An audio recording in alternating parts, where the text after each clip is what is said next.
unjustradio.com.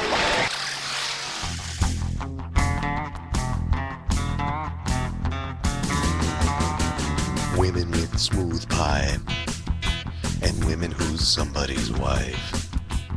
Women who don't wear a bra, or Cuban women with a bra. Women in a limousine, especially when they're in the back with me.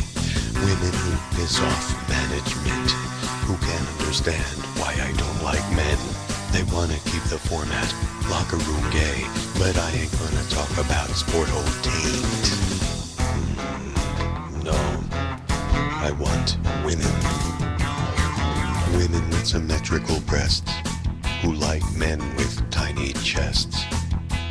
Pie-eyed drunk chicks with lickable armpits. Women with a morning voice, and women who use boys like rubber toys. Women instead of sports fact nerds who would rather inhale an athlete's turd. They may cater to a few sport-hole queers, but they ain't gonna smell no jockstraps here. Women, I want your women. Women who use moist wipes, and women who know hand signs. Women rubbing soft hands on a puny Cuban man. Women with hungry thighs, and women who prefer to be with women than guys. I want more women on my show to break away from all the sports homos. Women take the jock stench out of this place, wherein all sports format is far too gay.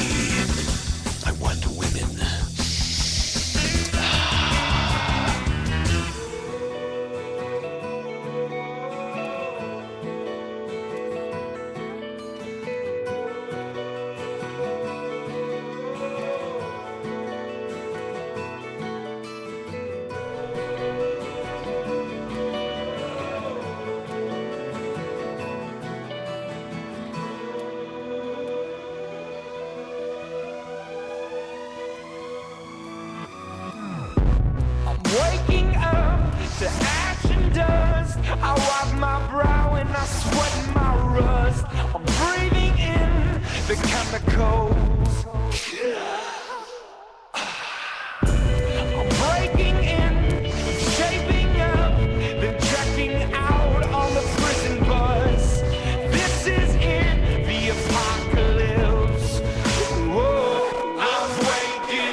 Mic's on.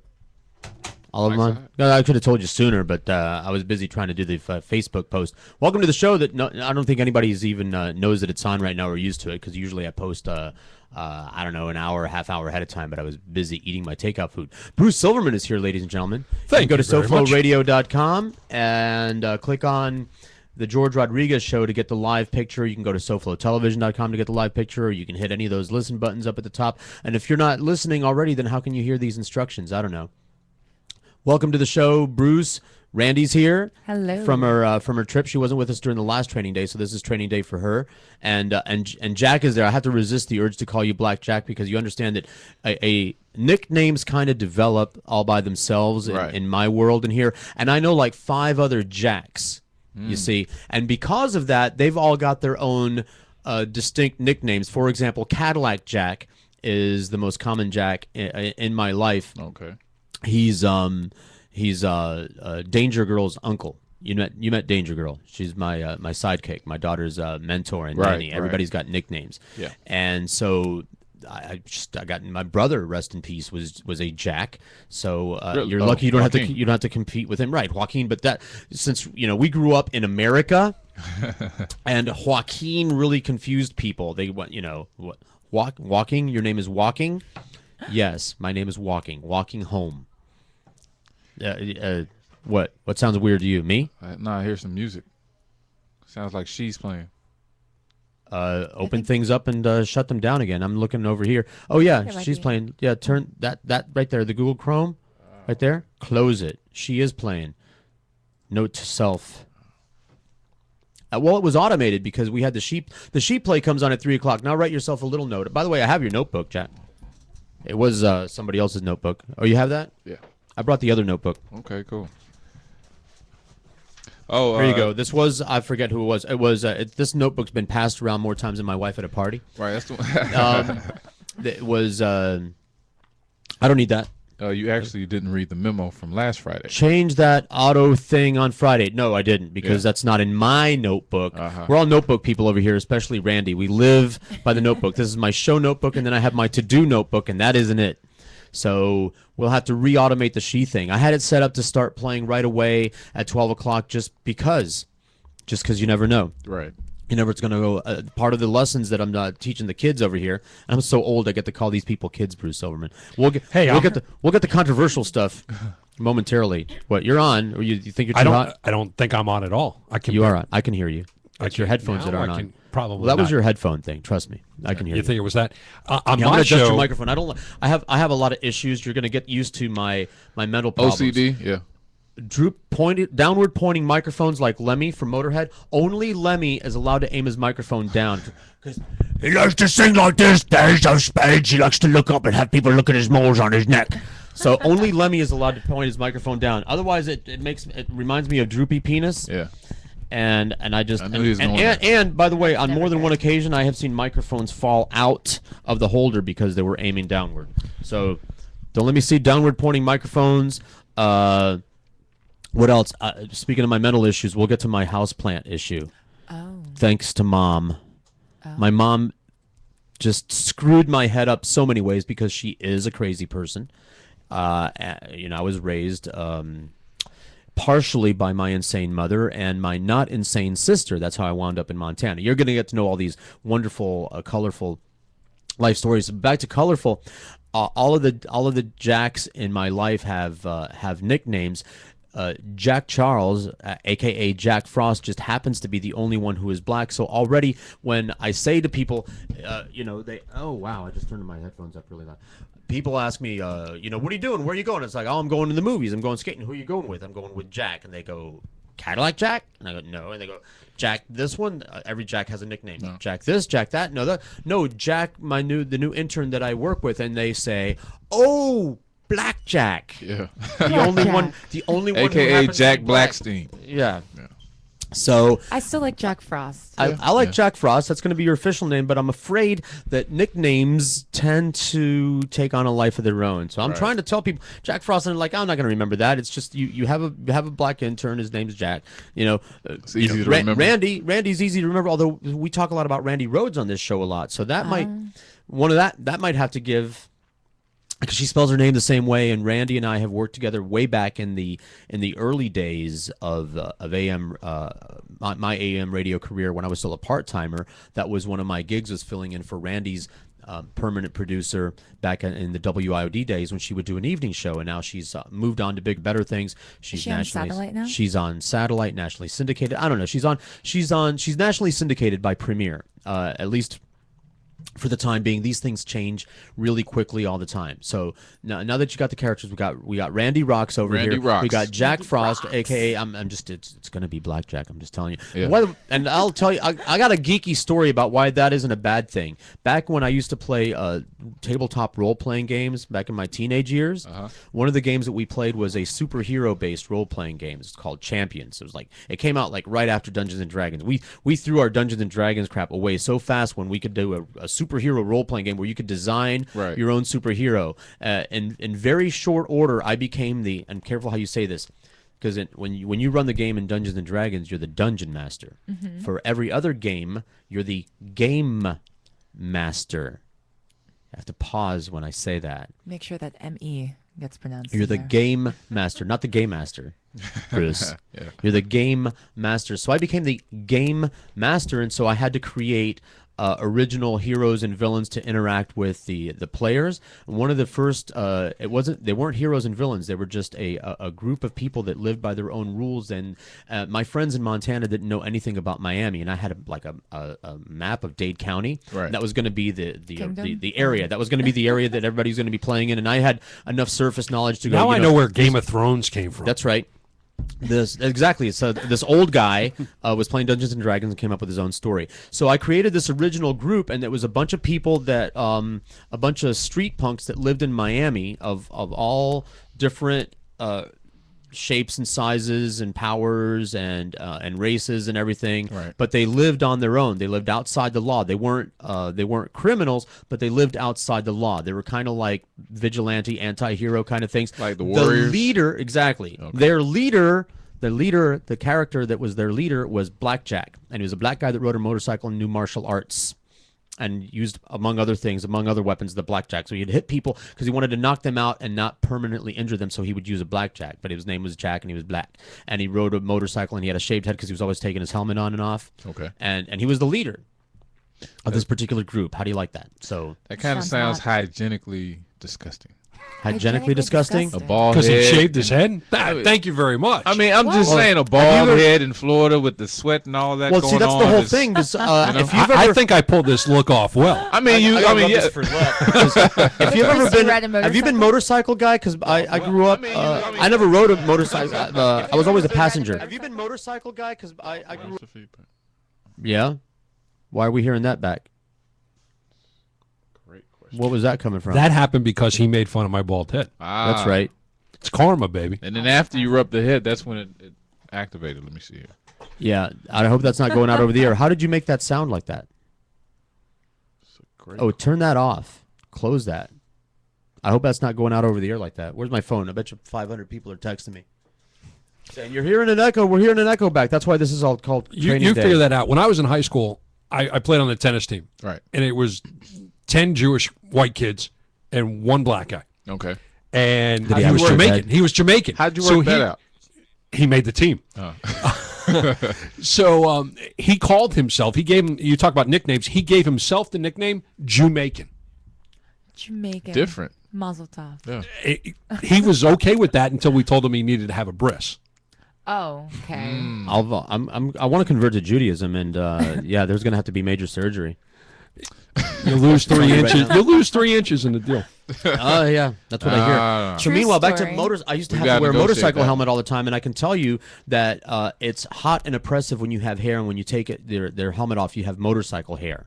Oh. So So it's like everywhere. So yeah, No, so it's like everybody, if you have a stuck to motorcycle your helmet on face. all the time, you want to not have hair, Okay. ideally, if possible. Besides, I had to come up with a look for all these people, right. so I thought, the shaved head looks very badass. I think, and I don't have the balls to put it off. That's why I'm wearing a hat, even though I should just. And everybody's telling you just shave your head already. I still It don't. grows back. I don't have the balls. No, yeah, except where in the bald spot. Except where it doesn't. Except where it doesn't. See, I just don't have the patience to let it if grow you have back. if you have a shaved head, you're a guy with a shaved head. But if you have a bald spot like I do, you're a bald guy. Unless So- you shave it all off. Unless you shave it all off and then you're a skinhead or something like that. Speaking of all of the ethnic strife, I wrote a lot of stuff down because we have to vent, and I think I have original things to say that I haven't said on any of the news things or on all the Facebook memes and all the videos that people are posting. But Bruce and I did write that Rolling Stone thing because you thought, what do you think of the Rolling Stone thing with the Boston bomber? And you said you wanted to wait until we were on the air. We're on the air, so here's what it is. I wrote What it do you down. got? Rolling Stone. First of all, who buys magazines anymore? Stop. If you're buying stop killing trees. Everything that you want is available online, including the best radio entertainment in the world is all available online. So stop buying those tree-killing rags called magazines. Rolling Stone stopped being a legitimate music publication, I don't know, 20 years ago or Longer. something? Longer. I'm trying to be nice. I'm being generous. I remember I had lost interest in Rolling Stone and in radio stations since some of us have been working in radio stations since we were 17. There are magazines that just show up that you don't have to buy, like Rolling Stone, Billboard, etc. Entertainment Weekly. We used to get stacks. We used to get the CD people and the magazine people would come with boxes and stacks of the magazines. They wanted us in talk radio to promote their magazines. So we got them all for free. And I remember... well, years ago I had divorced myself from Rolling Stone, but the day I thought like I saw Backstreet Boys or New Kids on the Block or something on the cover of That Rolling did it Stone, for and you, like once and for yeah, all. you know what? You just want to sell copies, and I'm not saying that like it's a bad thing. They're in business. They're in the business to sell copies of their magazine, Right. but they're obviously going for a lowest common denominator. We know, we who are in media know that being sensational gets attention. We are in the attention-getting business. We gather people's attention and then we resell it for a nominal fee. That's the business that we're in. Getting people's American attention. way. Sure. It is very easy to get attention by being obnoxious. Remember those kids in school? They were socially dysfunctional. They didn't know how to get attention the normal way. So they would get attention by flicking people's earlobes or wiping boogers or chasing girls around with boogers on their fingers or something like that. I'm so glad I didn't go to school in Montana. Well, I mean, those were all my teenage years, but I remember the elementary school and everything was No, down here. I know. It happens Florida. everywhere. I wasn't one of those kids. I had no social problems whatsoever, despite my diminutive stature. Actually, that might have helped. I had to learn how to be diplomatic because I couldn't grab people by the face and throw them to the ground like Jack could. You could punch him really hard in the stomach. No, I was actually diminutive myself. You were small. Yeah. Well, that explains Late bloomer? Your Yeah, late charming bloomer, personality. Well, you went to school in Liberty City, Overtown, somewhere like that. No, actually, I went to Miami Shores. Okay. Yeah, a lot of So whiteys. I thought What, you just because he's black? You No, think not just he- Yeah, we're yeah, just yeah, talking yeah. about Make that. the Yeah, assumption, George. I'm making a lot of assumptions over here. I thought you told me you lived in Liberty City. I lived like a hop skipping away from El Portel, which is Okay, another I pretty know. good neighborhood. But the dichotomy in where I stayed was crazy because it was right off of Biscayne Boulevard. A lot of hookers, Yeah, a lot of drug stuff. sure. And you go a little bit further like east. my neighborhood where I live now in Yeah, exactly. Hollywood, right? Exactly. So I'm right at Prostitute home. Row. Yeah, Prostitute Row. Crack the whole- City, Yeah, right there. everything. And then you couple blocks over, you've got all these, opulent houses and Sure. real I used to good repo living. cars over there. I don't understand.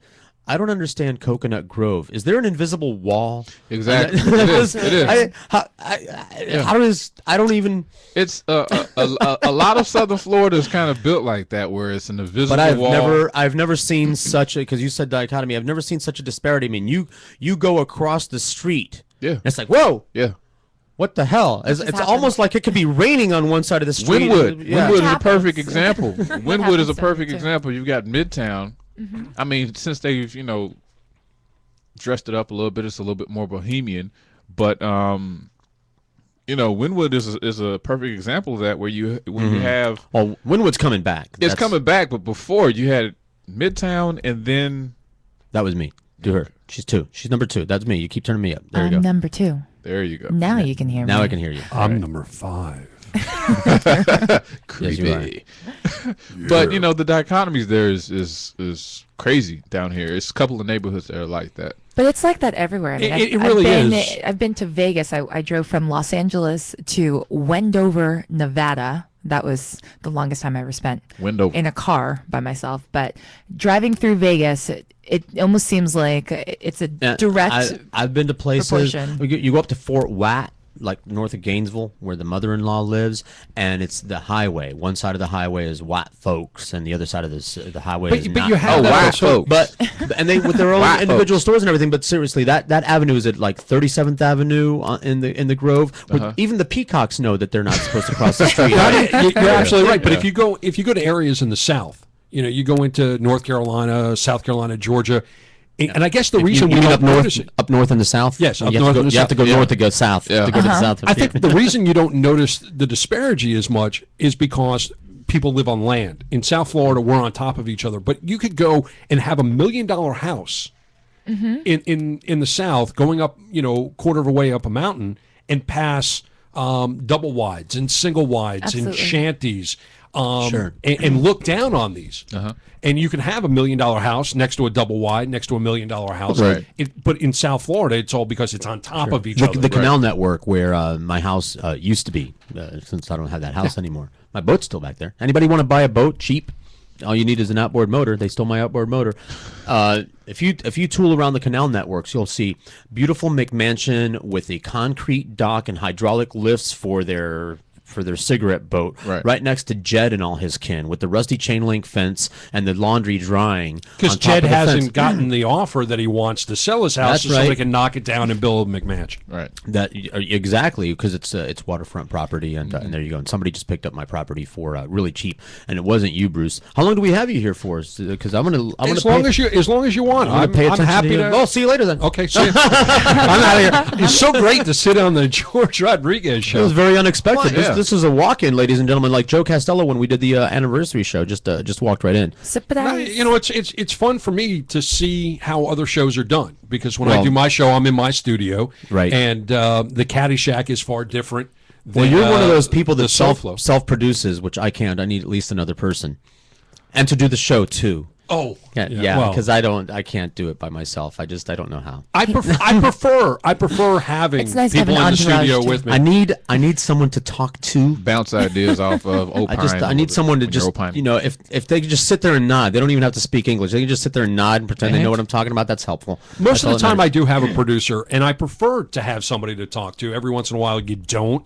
And I guess your personal preference is the same as mine in radio, in that I want to talk to somebody. I want somebody to interact with me. I'm not interested in having a monologue for a half an hour. I've done it. It's not my favorite. I want thing somebody in the there world to do. with me, watching me monologue for 3 hours. That's helpful, and just nod and When's every your once in a while birthday? make a I'll face like, get you a "Oh, mirror. Ah, yeah.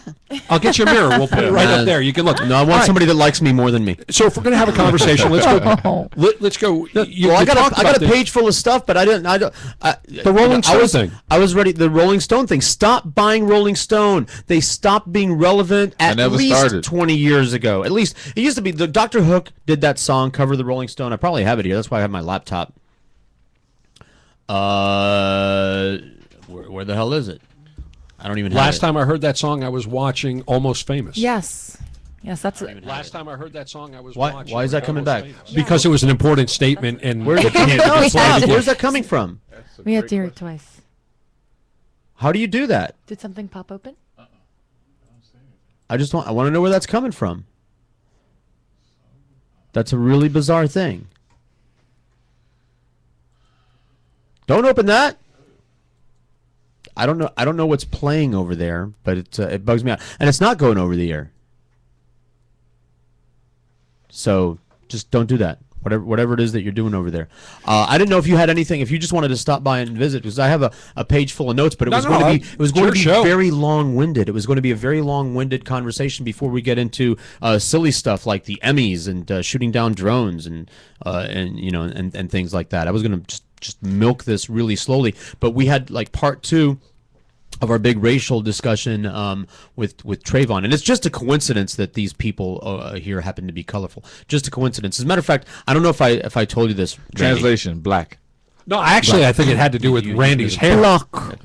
Now Bruce is too loud. Block. But Bruce's voice is just incredibly powerful. I wish I had Bruce's voice and hairstyle. Although I could probably You can have one out of the two. I could have one of the two. And if I drank a lot of whiskey and smoked a lot of cigarettes, actually got whiskey here in the Rotary Bar now. I could probably work on getting your voice. It just so happens, and that isn't how I got it. This is training day part 2, and one of the things that I'm introducing the kids into is riding the wave. You really have to take advantage of the material that's available to you, and when the media is talking about something, and I know most of the things that you see on CNN and the cable news, it's contrived news, and that includes the Trayvon Martin thing. There are so many more important things going on in the world than this, but that's what they decided is important, so that's what everybody's talking about. And the Facebook memes, and I'm gauging the pulse based on that, a combination of all of these things, and everybody's talking about it, so we'll spend a certain amount of time talking about it and then move on to playing fart sounds with our armpits. I don't know if you can do that. That's a job requirement, Randy. But I'm going to say, Chris never told me what color you were. I didn't know until you walked in. It happens all the time. Really, it happens all the time. My parents named me Randy, so when I was in school, they always thought it was a boy. Right. They'd always ask for Randy. His parents are here, send him to the office. And then, I don't have an ethnic accent at all. I tell people I speak American Likewise. English. That I plot my driver's license out, or I put down my credit card to pay for something, and I get all these double takes like, what? But you're white, which is going to be the name of I told you the name of one of my books is going to be Who Are You and What Are You Doing Here? That's about my radio career. Right. The one about my upbringing, traipsing around the country, is going to be called But You're White. Yeah. Because they don't know and that came up in the Zimmerman trial too. What do you mean a white Hispanic? It's like, I'm a black Hispanic. We have Spanish doesn't change your skin color, right? Or from what it was to begin with. Like, you notice how when people take Spanish class, they get darker as the year goes on. Is that if you get an A, you're immediately brown. You get promoted or demoted to brown. I don't know how that demoted. You know what I wish we had the soundbite for right now? In one of the Lethal Weapons movies, when Danny Glover goes to the South African consulate. That's me. Oh, okay. Did you find it? I found cover of the Rolling Stone. Oh, okay. Yeah, nice delay there. Oh, okay. Continue, Bruce. I thought it was my voice coming back again. But in Lethal Weapon, in one of them, Danny Glover goes to the South African consulate and he says, "I'd like diplomatic immunity or like a visa or something." And the guy looks at him and he goes, "But you're black. You're black. But you're black. I'm not black." I remember that. But you're black. Yeah. Cuba's a colony. Everywhere on this side of the ocean is a colony of one European country or another. Mm-hmm. The Spaniards, seized a lot of land, killed a lot of Indians, and taught a lot of people Spanish. And that is what it is. And so did some English, and so did some Dutch, and so did some French. Right. And so you've got people of all colors speaking all of those languages. And just because most Americans are used to seeing Mexicans, because that's 68% of the Hispanic population, and then the Puerto Ricans another 20-odd%, even though they're a tiny little island, they're like 20-odd%. So that makes over 80% of the population, the Hispanic population of America, is from Mexico or Puerto Rico, and the majority of them just happen to be darker than white. And I was going to say that's not my fault because I didn't conquer anybody.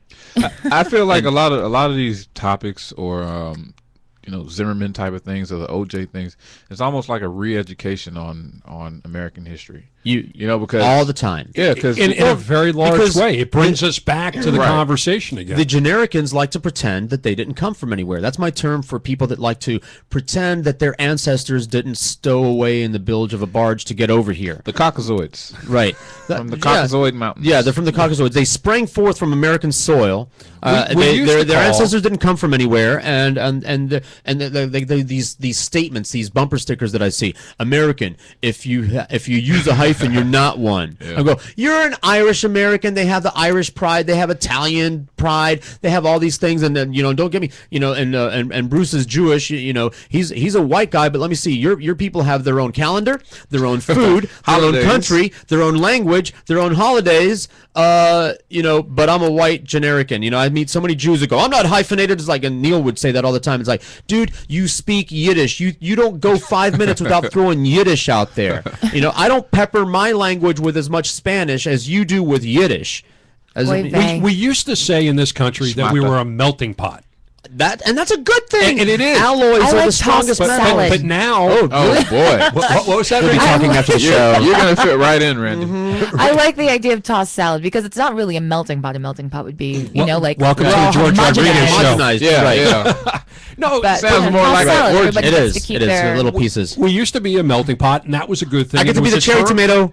Oh, I'll be. I just wanted to be the hot fudge. I'm gonna be artichoke heart. I'll just be the and it used to be a artichoke. good You can't be thing, the but hot now- fudge. Cucumber. Why Think can't I about be it. hot I'm a fudge? cucumber.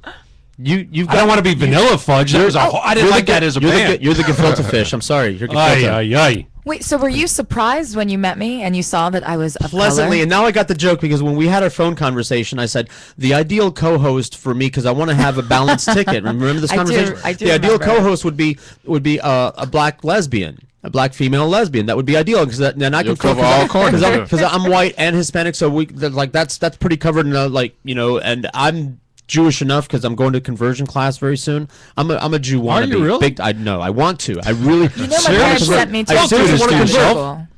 I want to convert, and but it costs money. I understand it costs a lot of money. I'll take the classes. I'll get circumcised, but can somebody cut me a break? No, I I'm just not want getting to. I want to start being cheap right now.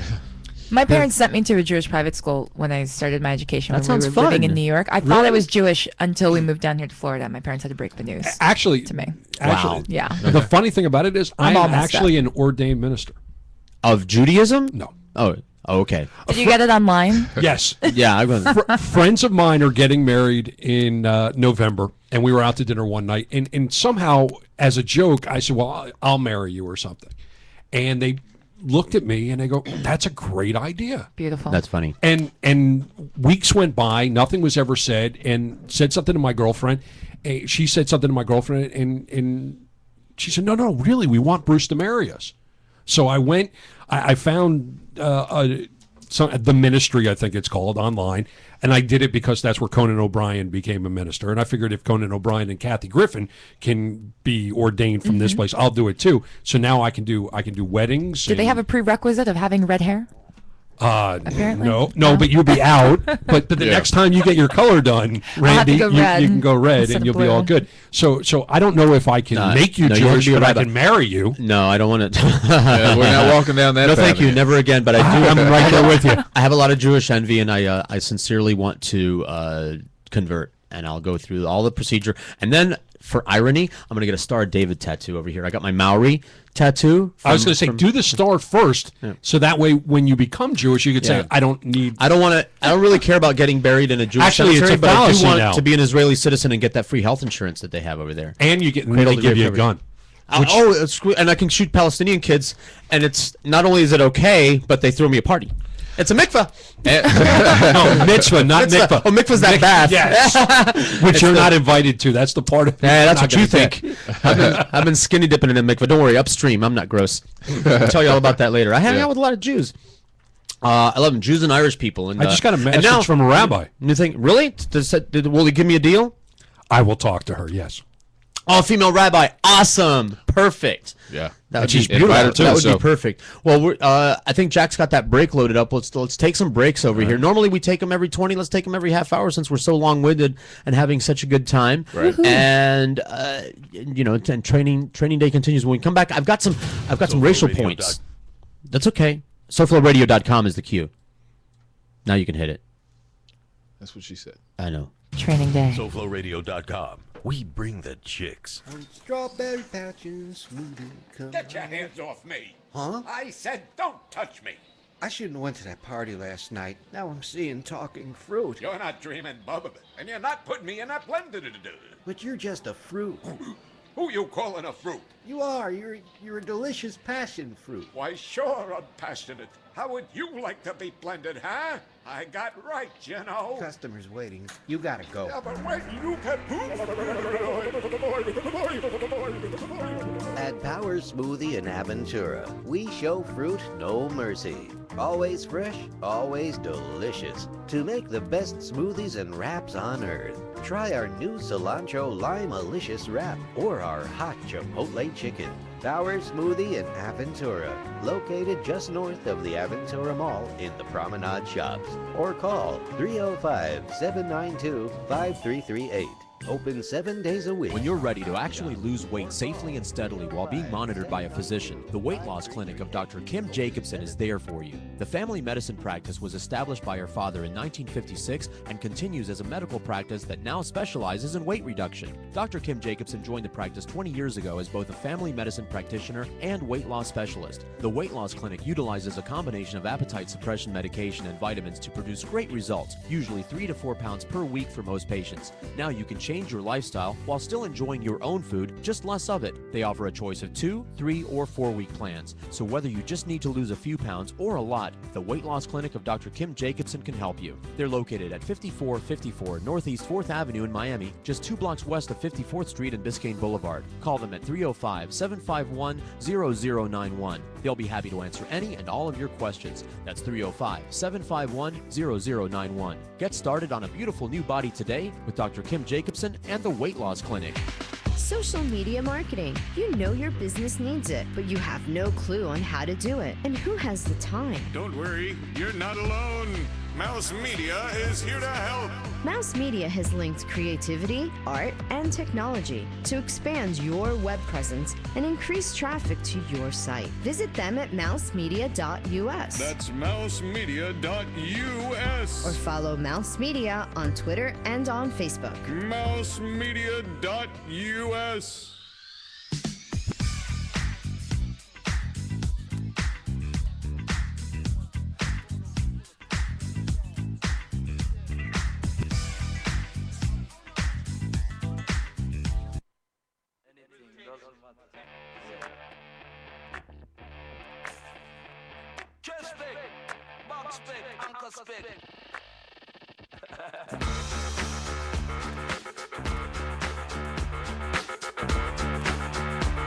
I wish he was dead. I can't hear myself. Am I up? All the way up. All the way up. There we go. Justin Timberlake sucks. I wish he was dead.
Love the Fisher Jungle.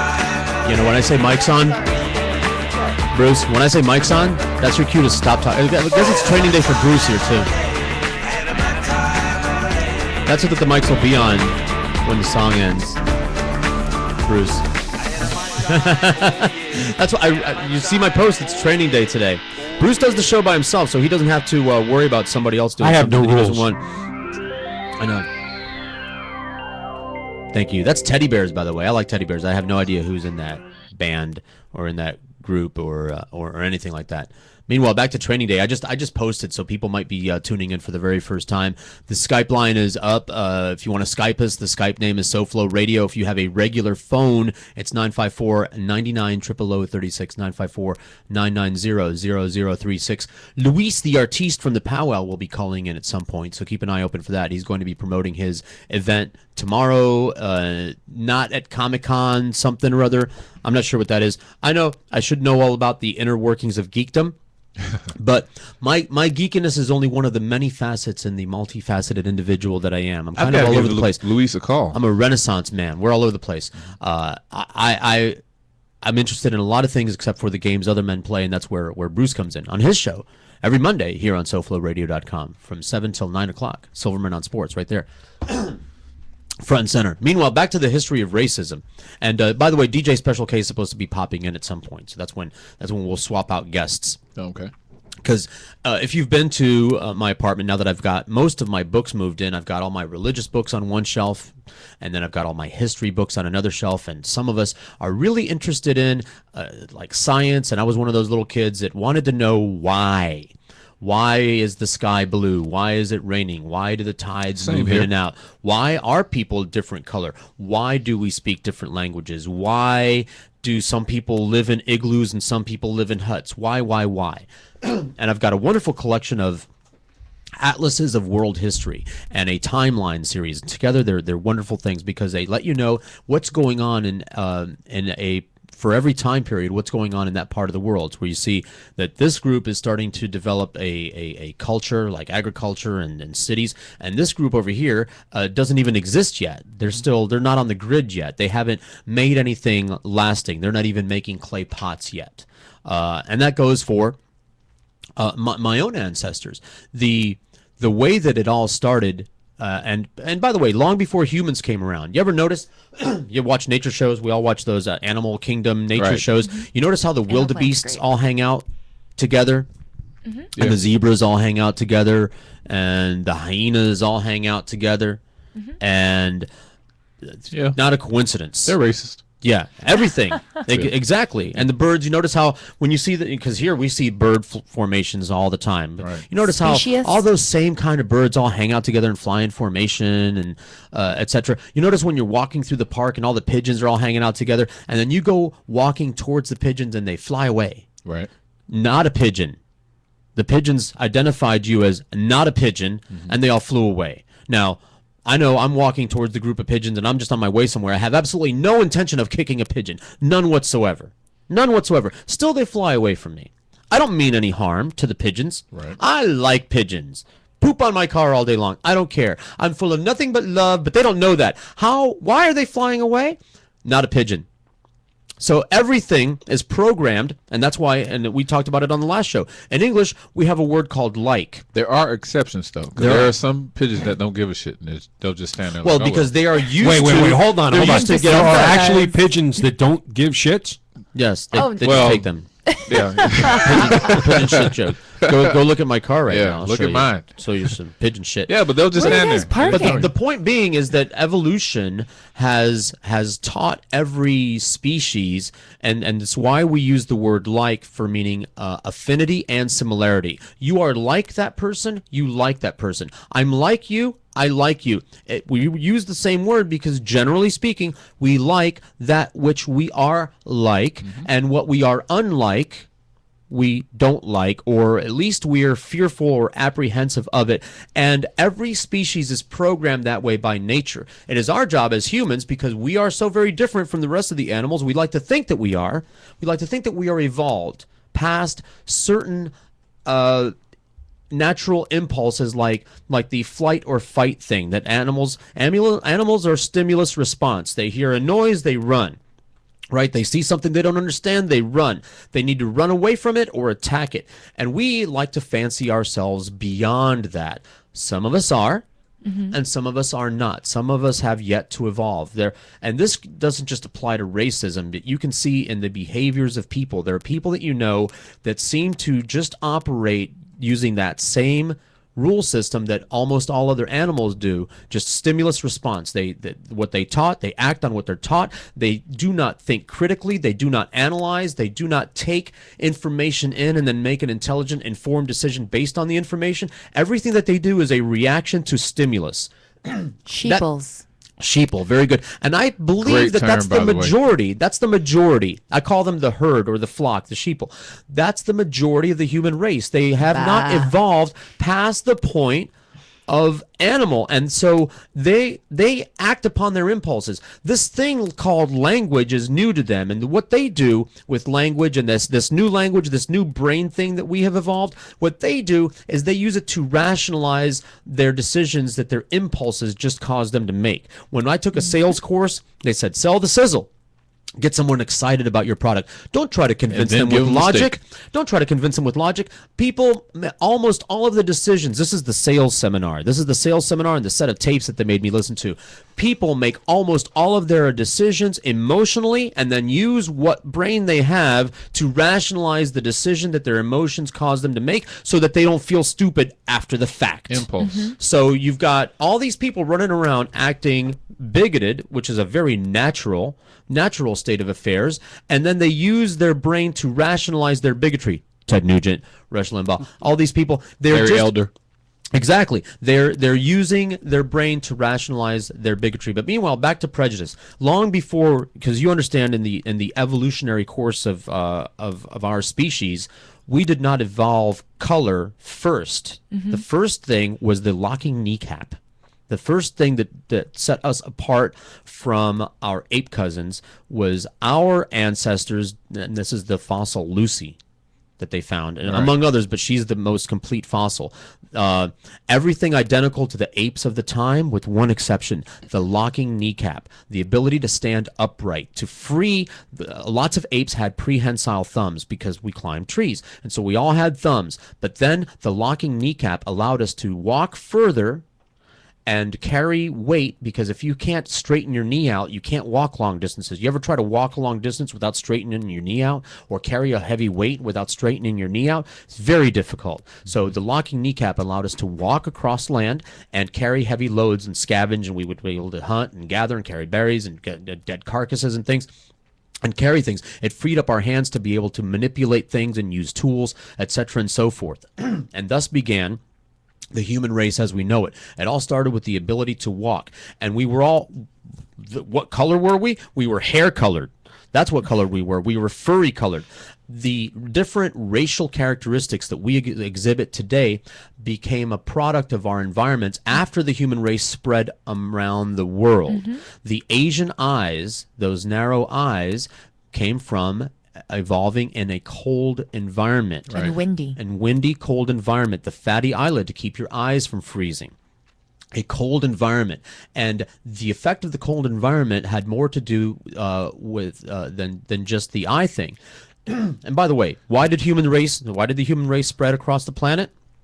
Victims of our success. Other animals do it all the time. You watch these nature shows, you'll watch a group of animal overfeed an area, overgraze a grassy area. When the grass starts to get scarce, the larger animals of the group start to hoard it up by driving the smaller animals away. What happens to them? They have to migrate. They have to leave. The stronger animal stays put where the food is. No animal or human ever left where they were living to go somewhere else unless they were driven away by a stronger version of itself. They were all driven off when the food became scarce. The food becomes scarce when victims of your success. We are a very successful species. We were able to dominate the predators. We were able to defend ourselves against the predators. We were able to find food. When food is plentiful, reproduction increases. The babies live to adulthood. Now you've got all these animals in greater numbers than you had before. Now there isn't enough food. The larger animals will preserve their own food supply through force, and the smaller members of that species have to go move somewhere else, and on it goes and on it goes. The people that evolved that fatty eyelid were driven into those cold environments by the stronger, larger members of the species. So there, you have some people evolving dark skin to deal with sunlight, because they got to stay put. We all know that we started in the southern tip of Africa. The human race started in southern Africa. Right. Right? And the people that were able to stay because they were badasses, they evolved dark skin. And the people that were driven off, who were smaller, had to develop not just fatty eyelids, but had to develop the resourcefulness to not die in the cold. So they had to... Smaller nasal cavities. Nasal cavities. Hair texture. Right. To cover the neck, which they're small in size too. Well, in some cases, I mean, you've had and they had to learn how to build fire, right? And they had to learn how to be resourceful because there weren't. First of all, the food wasn't as plentiful. They didn't have fruit trees growing around. They had to learn how to use tools to hunt. They had to learn how to use tools to build. They had to learn how to use had to build fire, which was the beginning of chemistry, and on and on. The chain reaction and the technological edge was gained by the people with the narrow eyes, the people that did not evolve in warm climes. Right. And you look all around the world, you've got Africa, South America, Polynesia, the people that lived in warm climates where fruit trees and basically gathering was a relatively easy thing, did not have to develop a survival technology and a survival attitude, the kind of competitive attitude that you saw in the northern people. The barbarians came from the north. Right. The people that engaged in barbaric behavior relative to the people of the south were the people of the north, where they had to evolve a very competitive culture and a very inventive culture. And so many years later, fast forward, people with white skin meet people with dark skin. One group has a technological edge and a bad attitude. And there you go. And that's how it all came to pass. It's kind of like the more being victims of your own success. And understand something. It's like if you want to break it down to an analogy, two brothers like Cain and Abel, two brothers fighting over the same resources. Right. The big brother, the strong brother, drives the little brother away. Years later, the descendants of the little brothers back with a vengeance. Right. And that's not saying that it's karma or justice or anything. That's just how it came to be that way. Right. In the first place, and that's not anybody's fault. That's just the way that it is. Yeah, it's a form of evolution, if you want to call it that, in a sense where a social evolution. Right, because not a genetic evolution. No. You have to be cunning. You have to be. I hate to use the term because it's not really relevant, but underhand. Yeah, in getting it was over survival. It was survival of the fittest. Right. You watch those. You've watched the documentaries about the Inuits and the Eskimos and everything. Right. I cannot even imagine living in an igloo, chewing on whale blubber. Nobody ever left a tropical climate and said, "I'm." I can't freeze my ass on purpose, off. Right?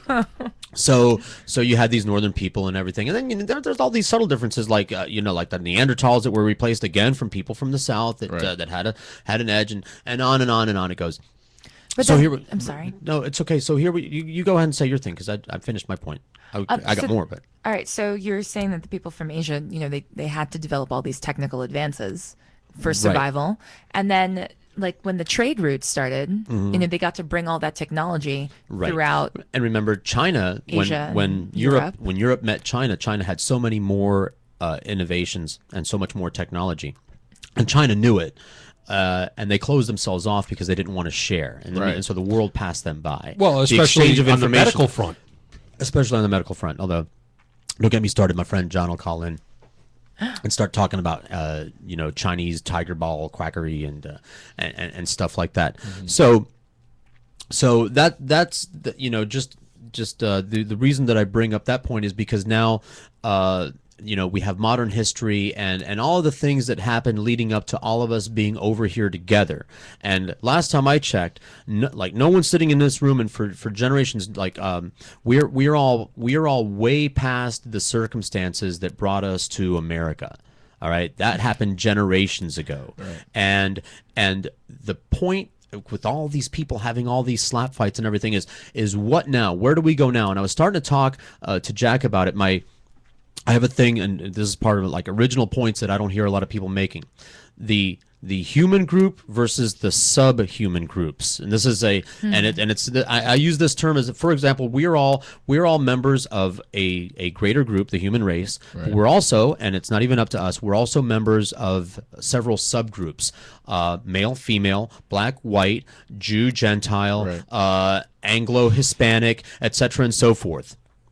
Now, some people prefer to identify with their smaller group than with the greater group, and this is where I have problems with people because I know what side I'm on. And people, like when the alien thing was going on, I got a lot of crap from some of my Cuban acquaintances and relations for not standing with them over the alien issue. And it's like, how can you not be with your people? And just I said, because my people are from inside out, the people that live in my house, the people that live in my neighborhood, the people that live in my city, the people that live in my state, the people that live in my country, the people that live in my hemisphere, the people that live on my planet, moving outward. Okay, those are my people. The people that happen to be born on the same pile of soil as me, that's a coincidence that I had no choice in the matter. I don't understand how you can be proud or ashamed of something you had nothing to do with. Absolutely. Because talk about a lottery. Spin a globe, and throw a dart at it, and that's where you're gonna land. God's throwing babies at the earth, and where we pop out of that portal, when we pop out of the magic portal, the real estate that we stand over had nothing to do with. Didn't get to choose that. You're loyal to your soil. Well, that's a good phrase, but I'm like, why? I mean, I get it. I mean, I know why, but I want people to evolve past that, because until everyone evolves past that, we're going to be infighting for eternity, because everybody belongs to a subgroup. So there's going to be the gender conflict, the Christians, the Catholics and the Protestants. They both believe in Jesus, but they're killing each other over who gets to speak for God. For Christ's sakes, how stupid is that? Hey, I mean, with this whole Trayvon thing, as a black guy, you look at it and I'm like, it's not even a matter of race. I mean, the outcome can lead you to believe that. By the way, reading, I saw somebody posted the video, the half hour after the incident when he walked into the police station. No blood, no torn clothing, no scuffling, nothing on the back of his head. They showed the back of his head. Right. Nothing. There was no beating. There was no nothing. Right. Trayvon might have been walking towards him, talking to blah, blah, blah. Shot. No fighting, no punches, nothing. Sorry. That was a cold-blooded murder. It should have gotten second degree at the very least. I'm disgusted with these people. I just want to go on record. I'm disgusted with these people. Right. And that's the only thing that should be viewed. But for me, when I see people like Larry Elder, who is the bigot's best friend, who happens to be black, Right. You know, and he's just going to town on this. We've all got our sellouts, man. Every group has I'm not one of them. You know, one of those guys. I mean, you have that, but you know, you just hear the By the way, there's a lot of money to be made in being a sellout. Of course. That's why some of us are over here struggling. I mean, he was front and center. You would just stay with your group, George. Yeah. You know, he was front and center, you know, with the whole Obama thing. But in regards to this, you know, the young woman who, you know, I understand his point as far as how embarrassed. It was like watching a train or a car crash happening with the young woman Gentile, because, you know, there was no sign that I could see her sitting in front of an HR rep or anybody for a job interview, because the way she was conducting herself during the trial, and she was a star witness, the last person that Trayvon spoke to, and it was like you just sat there just shaking your head. But for this guy to belittle her, and you know, you're not smart, and Piers Morgan, the show that he was on, was like, do you think she's stupid? And he sidetracked it, because that would be the line in the sand right there. How is that even relevant? It's not. It's not. It's not relevant. But for him to just, you know, get on his soapbox and just, you know, just rail the woman, it was like, come on, dude, like, you have a better point. It reminded me. She's stupid, therefore Trayvon deserved to get shot. Well, is that the point? Yeah. I don't get it. Black men in America. No, well, obviously, Gentile is a product of her environment and the horrible public school system that's going on here in South Florida. Right. But it's totally, that's seen, like, that's when I She actually didn't went want to to my get school. involved in this case. I try not to poison my mind with all of this, you know, just polarizing things that you see on media. It is polarizing, and that's the problem that I have. But I got sucked in. Yeah. we all did. Listen, if I didn't have to do a radio show, I wouldn't watch CNN. Like, I'd watch it for a few minutes in the morning at most, and I wouldn't worry my pretty little head over things like this at all, because just like, and this goes all the way back to McDuffie riots, the Elion thing, and everything else. Guess what, world? Me and my friends, who include every kind of everything, all right, including Jubins and every kind of weird mixed gobbledygook that you can think of. My friends and I, we get along fine. We've always gotten along fine, and absolutely nothing that goes on over there, no matter who gets shot by who or under what circumstances, does that influence our relationship with each other at all. We got it down. We're doing it right. My social group is multi-religious, multi-ethnic, multicultural, multi-gender, multi-everything you can think of. I'm sure we got some aliens from other planets in my group, and we party. And we stand up for each other, and we get along just fine. And it's been that way all my life. My social group has always been diverse, and we get along just fine. We don't have any issues. And that is, and when I talk to my friends and everything, that they continue to not have issues with the people that they know. You know why? Because none of us who are in my social group, none of us hang out with the bigots of our own group. And every group has members that care more about their group than they care about anything outside of their group. And I cannot... And by the way, you people are the problem. Whatever group you belong to, if you are more concerned with the issues of your group than the issues that affect everyone collectively, then you are what you are what you have a problem with. You have the mentality that you have the problem with. There was a protest going on there are many protests going on about this case down here. Sure. And they're getting ready to boycott Florida. But there was this one man who was standing up. Stevie Wonder. Geez, now, what am I going to do with those tickets? I just bought some tickets. I guess he officially retired, by the way. He was nobody. It's okay. It's all right. It's because I'm black and a woman. You know, the only reason that Stevie Wonder knows he's black is because somebody told him. What? But anyway, this man is standing up with the loudspeaker talking about how there's like suppression against all these different groups: blacks, Hispanics, minorities, LGBTQ. And then someone else stood up and said, this doesn't have anything to do with any gay shit. But it's too much. There we go. It's too much. Stevie Wonder on SoFloRadio.com. I love Stevie Wonder, but he's another one. I remember being very little into Stevie Wonder and accepted an award, and he said, "Happy Kwanzaa," and I said, "What?" Here's the question I have for you. What I find fascinating, and I've been in broadcasting and in news for nearly 25 years. What I find fascinating is, Jack, can you get me up a little bit No, higher? No, I know, it's your microphone. Is I it think my you're fine. microphone? All Well, right. just check the levels. I think you're drowning me out, Bruce, with your stentorian voice. Yes, with the I'm voice. very sorry. You're in the yellow right now. Very white. Turn down. What fascinates me is what stories garner attention and what stories don't. I mean, that's what really does it for me. This and this is the one. This is how I look at it. This Trayvon Martin story. Why did it get all the attention it did? Especially when there is a woman, and I posted about it on my personal Facebook. Right. There's a woman In Jacksonville. Was she the one that shot into the ceiling? Right. A woman Because shot. she was She's in jail right now. for 20 years. 20 years. 20 years. And Right. this Makes story no sense. And this story got Crazy. Right. no attention whatsoever. And what bothers me about it is she gets it because she brandished a weapon and she used it. Right. Okay. Nobody was hurt Mm-hmm. except she defended herself. Right.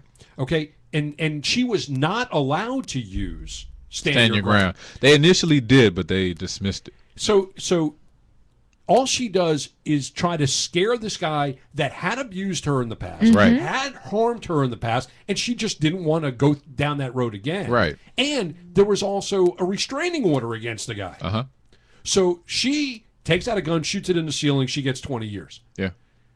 George Zimmerman actually kills someone. Right. Right. And he gets Because acquitted. there's no disputing the fact that Yeah, he pulled the he trigger killed it. and Trayvon Martin is dead. At the very least, it should have been manslaughter. I would have had a problem with it being manslaughter. But how can it not be manslaughter? How can it not be? You back up into somebody. Oops, that's manslaughter. Right. In a Tampa Tribune poll, they said it was 200 cases of stand your ground, and almost all of them, people, they didn't go to jail.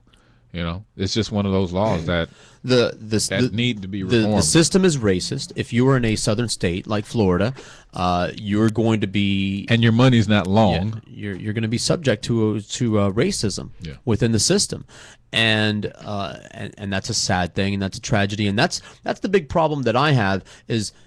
Because people are individuals, and and I was talking to Jack about this the other day. In the Declaration of Independence, it says all men were created equal, and I said no. Some men are born good-looking and tall and smart, and some men are born stupid. We're not created equal. Some people are born with talent, and some people aren't. The law should see everyone equally, whatever color you are, whatever gender you are. The system should be blind to your particularities. As an individual, I should be allowed to pick and choose my friends, and that's in the Constitution, the right of association. If I only want to associate with short Cubans, it should be entirely within my rights to only associate with white Cubans. However, if I'm a elected official, if I receive taxpayer dollars to do a job for the people, I swear an oath to do a job for the people, not just the short Cubans. Which is I want to see the short Cubans thrive because that's the group that I belong to. We're so I want going to see them extinct. thrive. Yeah. So basically, you're talking about Ross Layton right now. Yeah, exactly.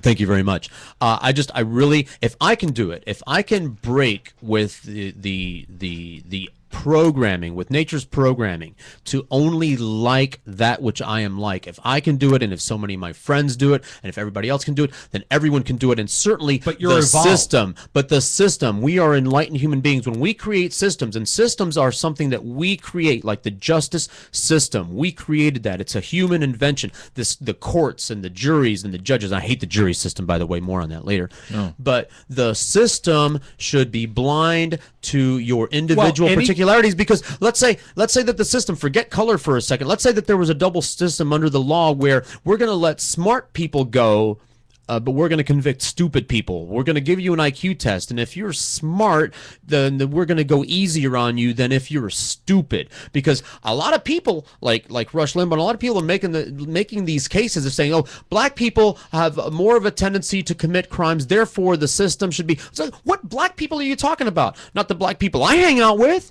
What black people are you talking about? It doesn't matter. It doesn't matter to It does. Listen, my name is George, and I don't care if 1 million Cubans all like to run around and start tire fires in the middle of the intersection. That has nothing to do with me. Right. Nothing at all. I'm an individual. I deserve to be judged by my merits, not the merits of what these other people are doing just because we have something in common. That's got nothing to do with me. If I have a skin color in common with them, if I have a religion in common with them, that should have absolutely nothing to do with how I am treated. A zip code.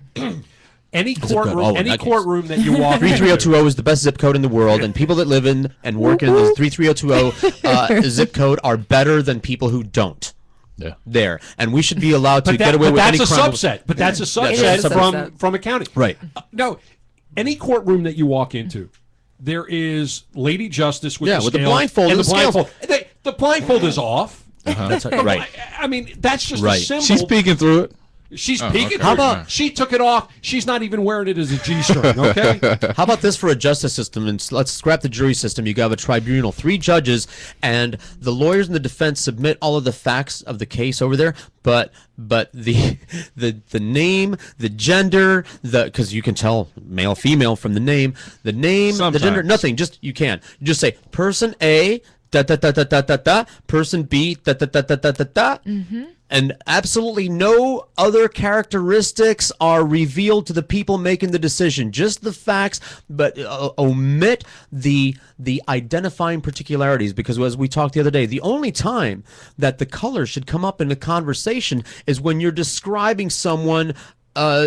Because you need to be able to identify them with the looks. Like, somebody stole my purse. What did they look like? You need to give a description to the police. Hello, I'm meeting a blind date. What do you look like?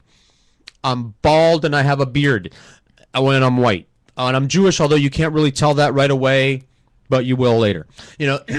That's the only time that these details should even come up. Right. I make references to movies a lot. And as you were saying that, I started thinking about the movie A Time to Kill. Okay. Right. And Matthew McConaughey is giving his closing summation, and he asks everybody to close their eyes. Yeah. And at the end, he talks and he describes, and everybody's in tears. Yeah. And then he says, "Now imagine she's white." Right. And everybody got goosebumps, Right. and I'm getting them just saying, and everybody's eyes. How many towels did they go through in that my movie? God. Oh, man. And that Turns AC on. illustrated how people not only categorize themselves, but how they think. Right. Because when he started that, every juror, every person in that room, Arms black crossed. or white, Yeah. was thinking that he was describing Right. the black girl. The black girl. Sure. Yeah. Because he was describing what happened to her. Yeah, you saw a lot of turned up lips and in some cases some folded arms. Like, okay, yeah, play the violins. But then when he flipped it, it was like, whoa. And that's more or less what was trying to be conveyed with the Trayvon thing. To answer your question, why it was brought to the table was, one, this wasn't a typical kid with a hoodie on that wasn't claimed for about, I believe, 7 days after he was shot. Okay, his parents have a little money. They can get legal representation, and this is not going to be one of the statistics that gets swept under the rug. So, with the Al Sharptons and all that other stuff, that's why it got to the point that it did. And ironically, it kind of allowed that woman to have the light shined on her also, because I'm seeing a lot of coverage after the verdict about Trayvon, but then, they bring her up like, how is this justice and this not justice? So, I mean, in a warped way, you get an opportunity to have the light shined on somebody. Trayvon's gone, and that's sad. And Zimmerman's out walking around, but he ironically, in some cases, is a prisoner, kind of like OJ was, but he'll still live free. But you're always probably going to have to look over your shoulder. Zimmerman's going to have a harder time because he doesn't have the money and he's not a celebrity. OJ had money. I know right where he can go. He'll do just fine. They'll take care of him. Idaho Panhandle. They'll throw a parade. Parade for him over here. Welcome home. They'll go, oh, he's a spick. Close enough. Whatever. Because that he hates niggers. He'll work. Yeah. Oh, you said a bad word. I can say it's okay. I can say spick and Randy can say both. Who was it the other day that said it was okay if it ends in an A, but not an R? Rush. No, it was somebody said it, and then he took that to say if a lot of a lot of comedians try to a lot of black comedians try to differentiate the two. Like when you say the it was ER, the British broadcaster on CNN. Oh, okay. it was who? The British broadcaster on CNN. Oh, Pierce Morgan. Pierce Morgan. No, right. but it was somebody that was a guest, and then Rush picked up on it. Oh, It wasn't Rush just going off on his own. Okay. He was pointing to, well, somebody who was black Right. said Yeah, A, Rochelle- and A is okay, but Rochelle R is not. Gentel. Yes, Yeah. thank you. Yeah, On the Pierce Morgan show. Well, nah, I can tell I you. certainly hope she's getting paid for all of this. Well, she's been actually on getting, like every day. She's getting on a these full shows. ride. She's getting a full scholarship ride. Tom Joyner offered to pay her college That's tuition right. at I a saw historically that. black college, and I'm like, I don't know. They're painting a picture of her being intelligent. Why's it got to be a black college? I don't know. Well, Come on, Tom Joyner. Reverse racism. Send her for UN. And what is that reverse racism? It's Racism, It's just called one way or racism. another. Thank you. It's just called racism. Just the, racism. The Black Yeah. Panthers. The Black Panthers put out a bounty on George Zimmerman. I don't know if you saw that, which it cracked me up. I went, oh, and the line from the guy, his name. Oh, I thought I wrote it down. Oh yeah, Hashim Nzinga. Yeah. Anyway, he says, you've had, and he's talking to white people, and I'm you know, I had to write a list of ways in which this offended his statement. White people, you had 400 years to do right by black people. You still haven't gotten it right, and so now we have to blah blah blah. I'm like, dear Hashim, I just got here. I never owned anybody. My family never owned anybody. I got issues of my own. Prejudicial issues. Yeah, I happen to be white, but you see, you're being prejudiced against me because of my skin color, and I didn't do anything, Jack. All right, I don't owe anyone anything. With all due respect, I don't owe anyone anything except, you know what, the American taxpayer of whatever color they are, because they bought my plane ticket and I've been paying them back since I was 14. Thank you very much. They bought my plane ticket over here. Thank you. Those are the people that I owe a debt to. The American taxpayer of all colors and everything. That's who I owe. And dear Hashim, if you might need to Google Fred Hampton, Okay, because they'll I'm get Googling. you before you get them. Well, yeah, there's still a majority thing, and here's the thing, because I talk about I'm a pragmatist. People wonder, you know, what's your religious affiliation? What's your it's agnostic because of the definition of the word, because of semantics. And what is my political affiliation? A pragmatist. I believe in being logical. I believe in taking problems in proportion Same here. to size. For example, if there is a large problem, we should address that first. If there is something killing Americans, if there, let's say there are a lot, make a list of the things that kill Americans, or make a list of the things that you are likely to die from. We should start at the most likely thing and address that, and then work our way down the list. Last time I checked, that a black man is more likely to be killed by a black man than by a white man. Indeed, and I've been doing some research leading up to this. Right. A white man is twice as likely to be killed by a black man than by a white man. And a black man is 10 times more likely to be killed by a black man than by a white man. So it seems to me that white people killing black people is a problem, but not as large a problem as black people killing black people. And if we're going to address a situation in proportion, then we should certainly spend at least the same amount of time, or if not more time, on the thing that is killing more black people. That's actually what was the fracturing issue amongst blacks. If you look at social media, okay, you guys are going to march, you're going to protest, but what about Chicago? You know, Chicago, there's somebody, a black person, which is predominantly black. Everyone in should be Chicago. up in arms over Chicago. Right. But Right. basically, like, if in history, if people who are black have not received the same opportunities from the system as people with a different skin color, then they are going to be in more desperate situations that's a and do fact. more desperate things. Certainly. And the victims, well, because here's the thing. If you're black and you are more outraged when a black person gets killed by a white person than by a black person, what are you saying? Oh, that's okay. They're like, hey, your brother just got shot. Oh my God, my brother just got shot. Was it a white person or a black person? If you're more upset if it's a white person, what the fuck? Yeah. Excuse me, what do you... How, I don't even understand that, because my brother died of a heart attack. If he had been murdered, I wouldn't have given a rat's ass. the circumstance. He died. He's just as dead. Right. I'm sad whether he got hit by a car accidentally, crossing the street, murdered by someone, a home invader. He died from being a fat smoker. So I hate fried food and cigarettes. But I don't understand being less angry at the perpetrator if the perpetrator was a member of your same group. Like, he got shot and killed, but it was a black person, so I'm not as upset. I don't understand that kind of mentality. It's also an ongoing cycle, because once someone is killed, the next step in some cases is retaliation. Right. Okay, they stay on that block. All right, we're coming. But to me, and personally, because I feel like, what is the value of being a member of a group if it isn't the mutual support of the group? Right. I hold, if I'm going to allow myself to identify with a group, all right, then I expect the group to support me. Right. If someone within that group victimizes me, I'm more angry at that person than I would be at someone outside of that group. I don't expect someone outside of that group to feel special towards me, but I do expect members of my group to feel special towards me if I'm going to play that game. Hey, all of us short Cubans, we're all in on this together, right? All us short Cubans, right? We've got the short Cuban group over here. Right? I'm going to help you. You're going to help me. We're here for mutual support, right? Oh, one of our members just shot another one of our members? What the fuck?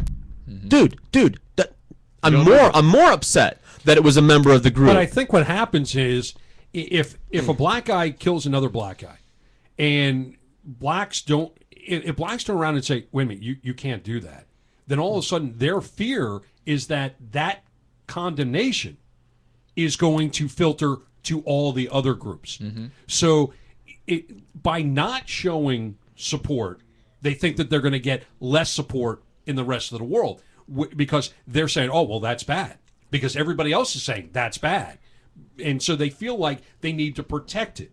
One of my favorite interviews, like not airing your dirty laundry. Exactly. Right. One of my favorite, in listening to all of this, one of my favorite interviews early in my career is I interviewed a guy by the name of Hosea Williams, who marched with Dr. King. Right. He was a civil rights leader.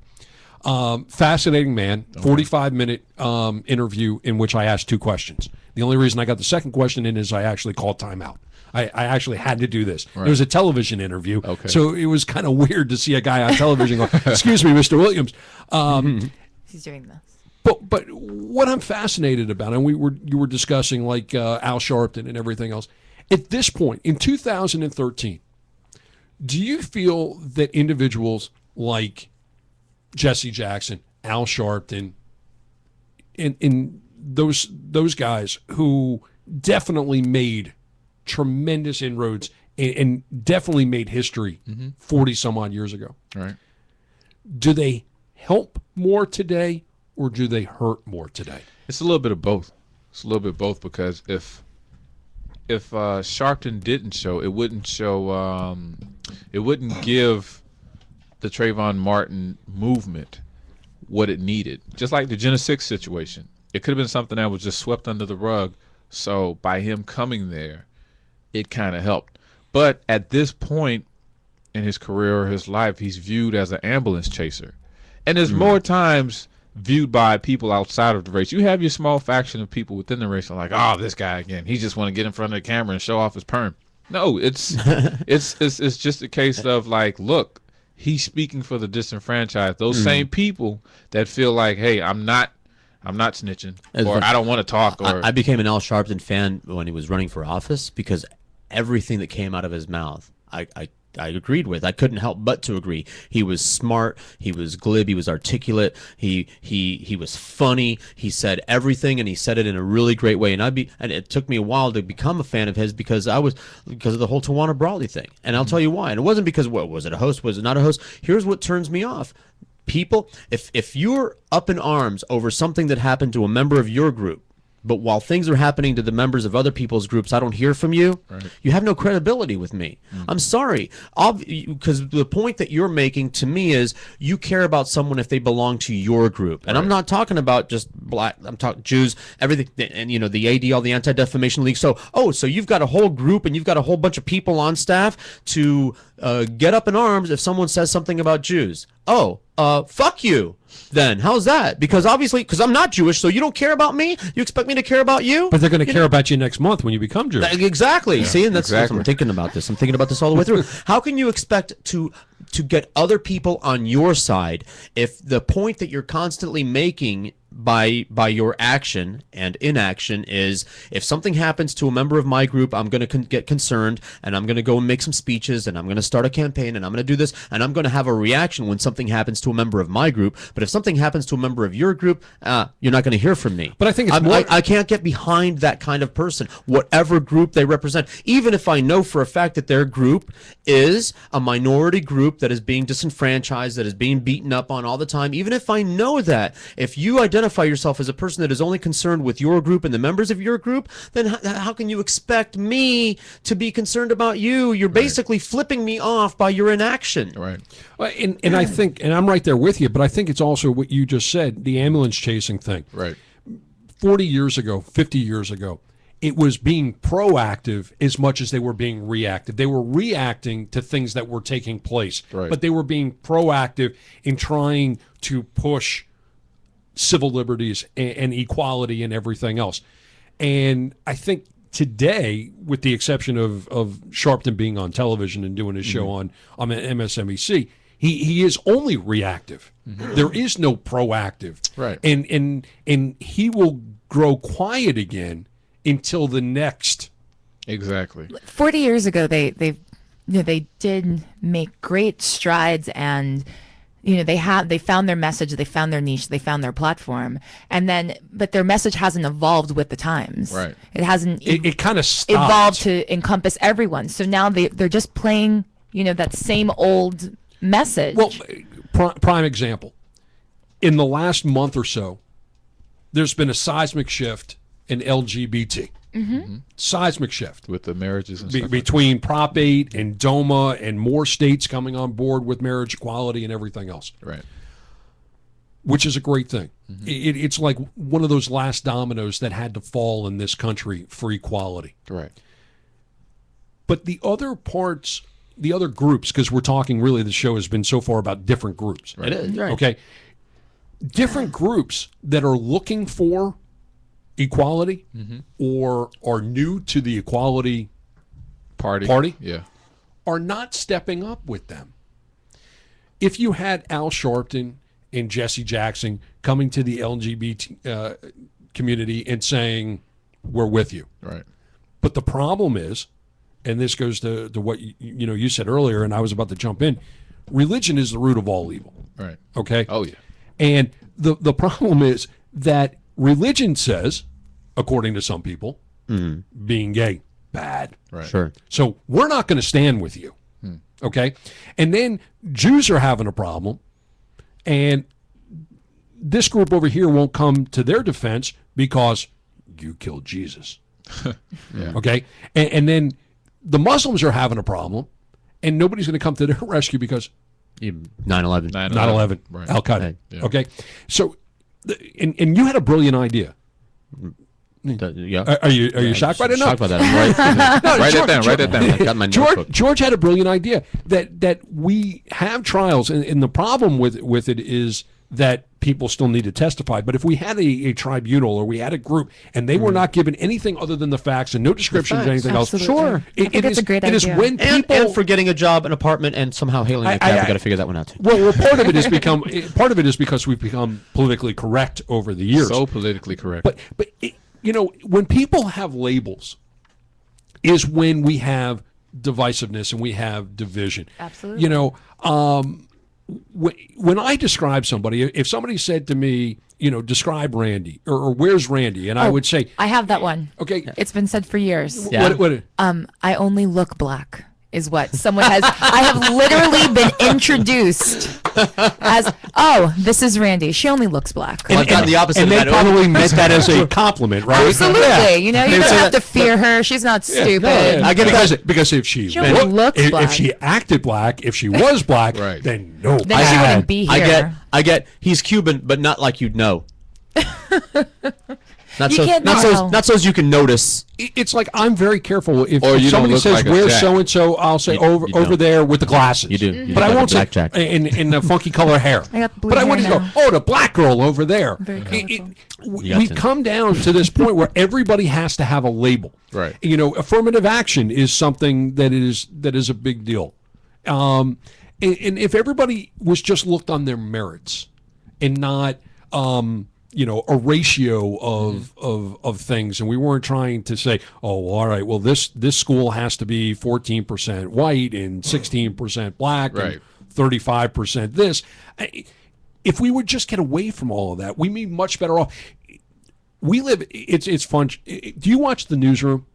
No. Okay. That's the HBO. You need to watch that. That is Everybody's been great telling me program. that. Pretty Okay. good. It's Yeah. a great program. You remember when the show started, it was really interesting the way that they kind of set the whole table up, and the way that they broke down the stories, and with and I'm trying to remember where I was going with this. The other day he said it was a big deal because he called the Tea Party the American Taliban. Everybody has to have a That's a good label. one. Oh yeah. Well, And if we this take is the show labels business. away, This is no, you know. if we take the labels away, we're in much better shape. But I forgot where I was going with this because I It's looked okay at you because and I really said- got to pee. We got to take a commercial break. Bruce, let me just ask you this Yeah, real man. question, and we can come back with it. Hold it. Just a second. In Go pee. He'll take us out. In regards to looking at or someone being painted with the same brush, Bernie Madoff, right? Yeah. Right. Now, he does something that is associated with Jewish people, which is money. Now, I've had Jews are good with money. It's true. Okay. Bernie proved that. But Well, depending upon how you look at it, okay. Good for himself. Well, for himself, exactly. But how would you view that? Like, because I had a Jewish see, colleague I didn't of mine. look at it. I didn't look at it as he was Jewish. I looked at it as the guy was a criminal. Okay. I looked at it as here's a guy. Maybe he had a Napoleon complex for being as short as he was, and he had the opportunity to make a lot of money. Right. And then he figured out how he can make a lot of money and make even more for himself. It becomes a power thing. Right. I figured out how I can make money. He probably started out very legitimate, figured out I can make money for you. I can make some money for me. Then he probably realized I'm making more money for you than I am for me. Right. And if I'm doing the work, why should you make more money than me? And then he started, moving the money around and Peter and Paul and all of a sudden he had all the money and they didn't have any money. And you didn't know you didn't have any money because when you got the reports, you had money. Right. So I didn't look at it as a Jewish thing or a white thing. No, I just no, looked at it don't- as he was a guy who figured out how to screw people. The only reason I say that because a Jewish colleague of mine was like, "Wow, that was really a low blow." I mean, for my people, that's how he said it. And Aren't there isn't there a testament somewhere where that would be wrong? Like, What, screwing people out of their money? Yeah, like, it's aren't you called not the law. supposed to do that? Thou shalt not steal. Can we There go to you Can I go. go to the bathroom now? Yeah, okay, go to the I'll bathroom. load up another song. We'll be back with more racial infighting on the George Rodriguez Show on SoFloRadio.com. SoFloRadio.com. Liberally sprinkled with Jew. Broadcast radio production, sound design, audio, talk shows, commercials, trailers, voiceovers, webcasting, engineering, music. Learn how for a lot less than $10,000. Send a text to 954-803-9717. That's 954-803-9717. Yoga Gangsters, a Miami-based non-profit organization, provides free yoga programming to youth and young adults who are either at risk or in crisis. The Yoga Gangsters' mission is to use yoga as a tool to teach youth self-awareness, self-respect, and self-control. If you're interested in establishing a program or wish to make a contribution, contact Marisol at 305yoga.com or explore their website, yogagangsters.org. We're rewarding you for something you already do, listening to us. It's Radio Loyalty, and it's an easy way for you to get free stuff. All you do is sign up. Go ahead and click the banner now. You'll earn points as you listen. Points you can trade in for great products and services in the Radio Loyalty store. You can earn even more points when you share your favorite station with friends on Facebook and Twitter. Radio Loyalty. It's free to sign up, so click the banner to join now.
Les animaux dansent dans le safari disco club. Les animaux dansent dans le safari disco club. Les animaux dansent dans le safari disco club. Les animaux dansent dans le safari disco club.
Now, did we play this same song last time? Is this one that We I played? sure did. Oh, see, I tried to mix it up because she's got like she, they, and I'm not wrong when I say that. Like at least 6 really good songs. I wrote a different one down, so we'll play one later. It just shimmy, shamoo, whatever. And well, you know, because it's French, we're trying to be multicultural and multi-ethnic. Now, Really? yes, really. Ça va? As a matter of fact, Jack almost speaks French. Yeah, almost. I'm gonna. Oui. My future son-in-law thinks that he speaks Creole, so I still want to. Oh, that'd be interesting. Want you to back him into a corner. I can do there, and then let me run. Yeah. Or I'll go get a camera. No, it would be sad. You don't want to see that. It'd be sad to back him into a corner. No, I think it'd be amusing. No. See him squirming a little bit. No, it's not. Jack It's the not. Enforcer. The enforcer. I got. It would be very, very cliche for me to use Jack as muscle or to introduce him as my bodyguard. I have someone else for that. Danger Girl. And plus, I'm Is sleight that- of frame, so Right. Yeah. I have a teenage girl who I introduce as my bodyguard. We got that routine down. She'll get a like real deadpan look on her face, and look at the person really seriously, and I'll say, "You think I'm kidding? Go ahead, come at me, at me. Watch what happens." And she'll awesome. and she'll just look him in the eye and go, I nod up and down real slow. I'll say, "Come at me. Watch what happens." She'll go, So you're kind of like Nicolas Cage in Kick-Ass. Right. Yeah. All right. That was such a good movie. That's Yeah, it, it girl. was. That's great. Oh, part 2 coming out real soon. Speaking of movies, if we want to tangent, let's do it. Jack and I have movie reports before we get into more racial slap fighting. We went to see a double feature, and just so you know, because they still have those, or did you sneak into the second? That's what we did. But they do still do double features. They do. I know. Really? I like the tickets also like twice the price. Yeah, but well, they do it. I spend a lot of money going to the movies, especially now that I'm back to doing the show on a regular basis. Speaking of justifying, yeah, you got a call. this is big. Oh, yeah, but just right on time. You actually have to hit the thing that says answer, and then we can hear each other. I know it's all complicated. Luis, the artiste, ladies and gentlemen, also popped the Skype pod up. It says Skype 2 on the board. Down. You're looking down. No, on the board. On the board. The board. There you go. Hey, hello, Louis. What's up, Georgie? Hey, how you doing, man? I'm pretty good, man. I've been hearing that very important discussion all morning, dude. Yeah, You're we're doing a good job. now you're just in time because I was about to give my review of Pacific Rim and World War Z. Oh, Pacific Rim job. Yeah, that's the porno version. Very accurate. It's a cool one. Hey, listen, man, I haven't heard any discussion on the return of an American icon. Who?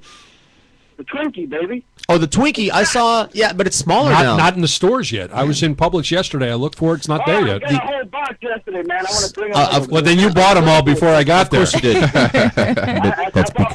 That's because you're a fat body. They're smaller. That's why you had to buy all of them. You know, they came out, but they're smaller now.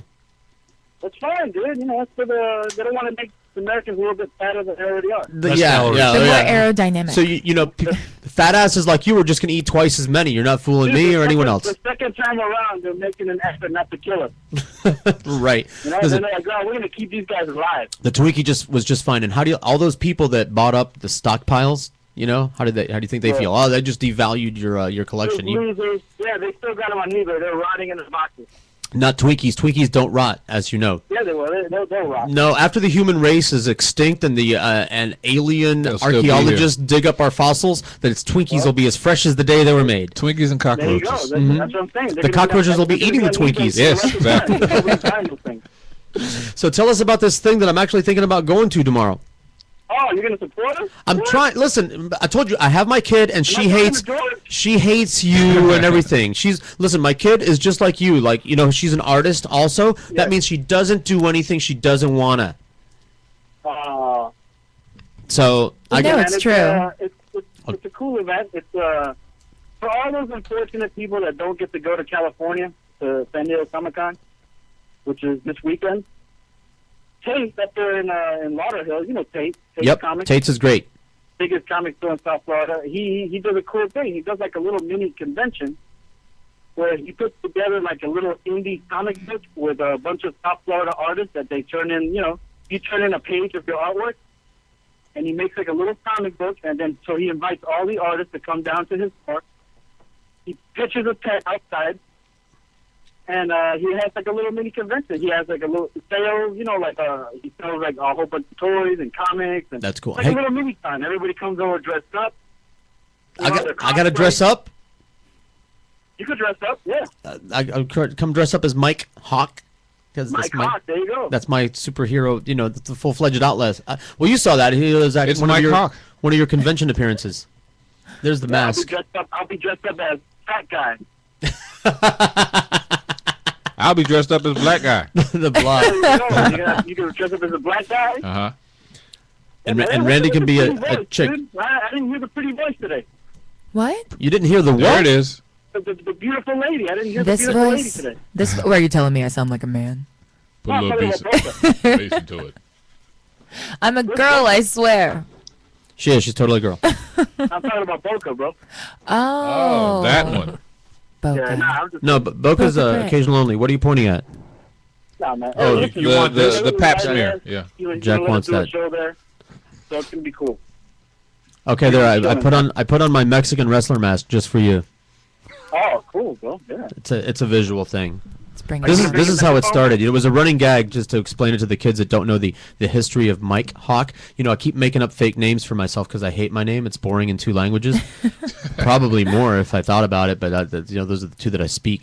And so, like, every week I would come up with a different name, and that would be my week. So for a while there, I was Mike Hawk, and that kind of became a running gag over the course of several shows. And then I saw this Mexican wrestler mask on eBay, and it evolved into a whole character and an outfit, and Lewis made the logo, and I got a shirt and gloves and a utility belt and a cape and the megaphone, because you can't be a superhero without powers. The Wizard World, huh? There's a whole bunch of pictures of you hanging out with all famous people.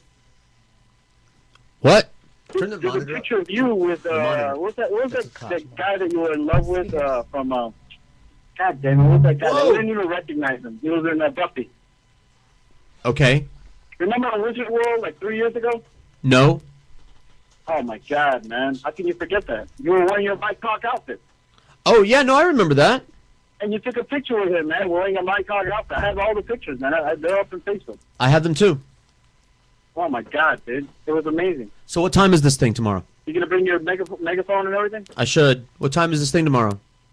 It's from we're gonna be there like from 10 to 2, but it's all the comic artists and all the sales are gonna be from 12 to 4.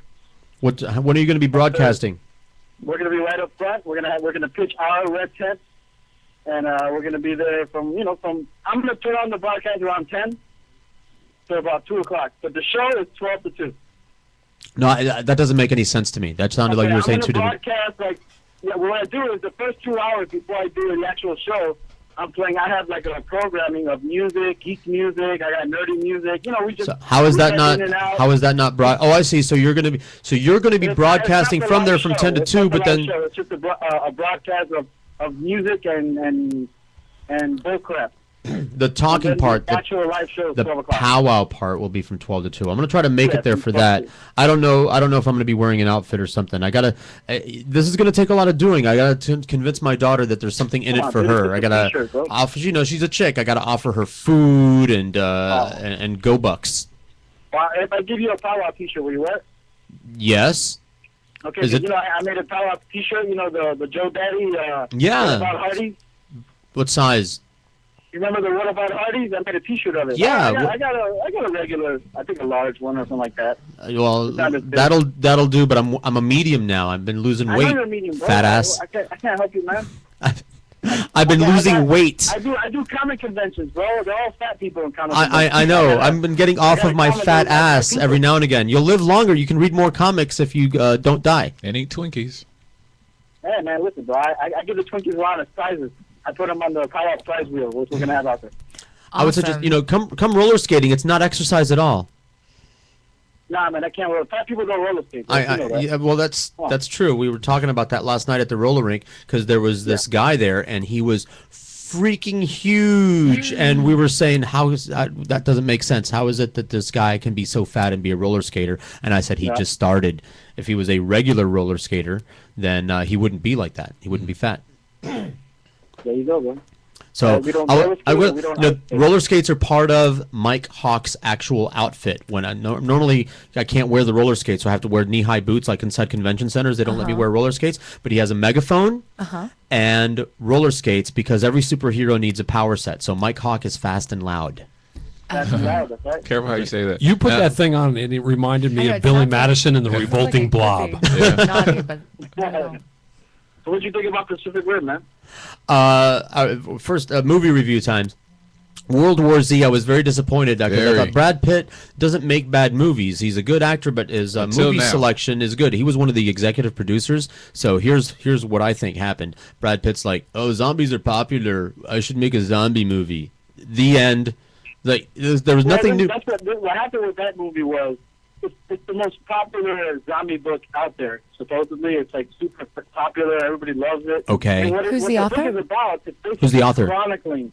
Who wrote it? The downfall of humanity with the zombies and all that. So they're chronicles. They're different stories. But they didn't do it that way in the movie. They have to pull one storyline and make an actual, linear story. Who's the author?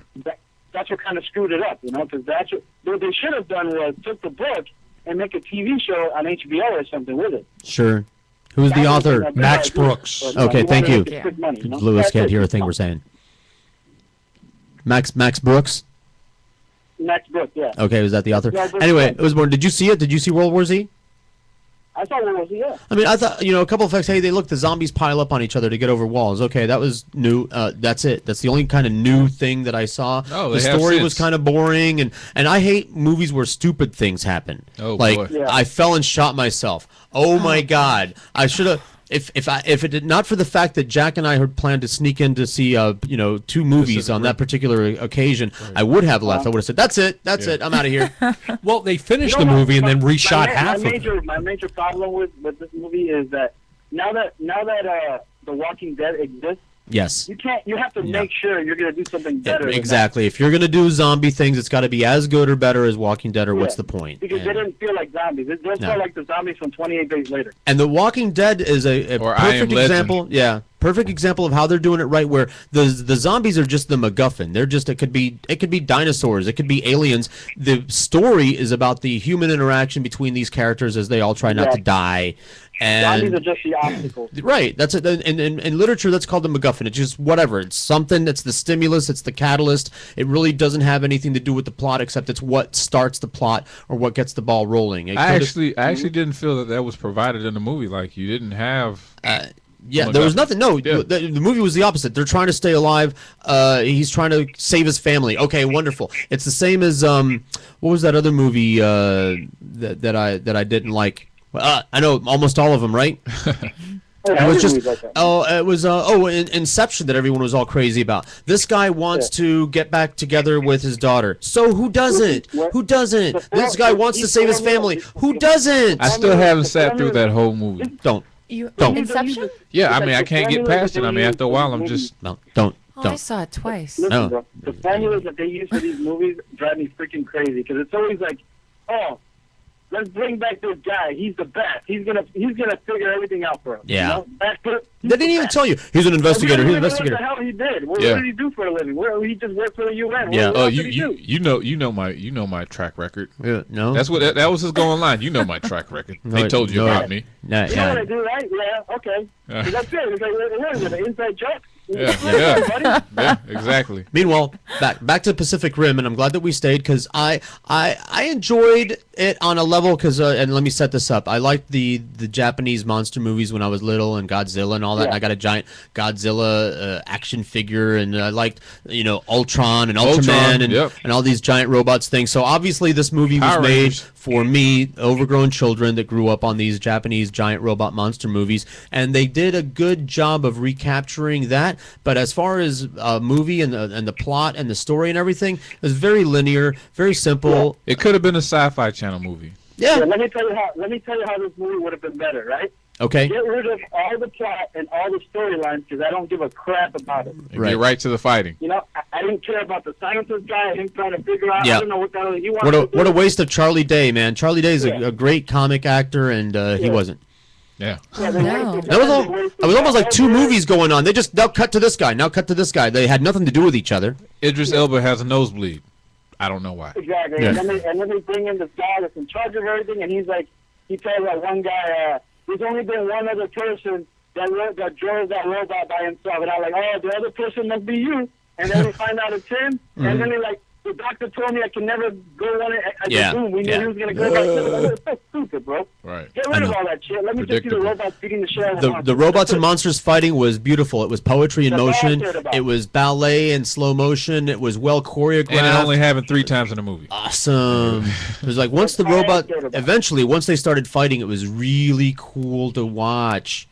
Like the Transformers, really lousy plots. Like I really liked the third Transformer movie just because of the fights, because there is an art to showing action and movement, and they really got it down for the third movie, and then this movie too, Pacific Rim. I'm glad I saw it in the theaters because if I had seen this on a small screen, I would have said, "What a stink bomb."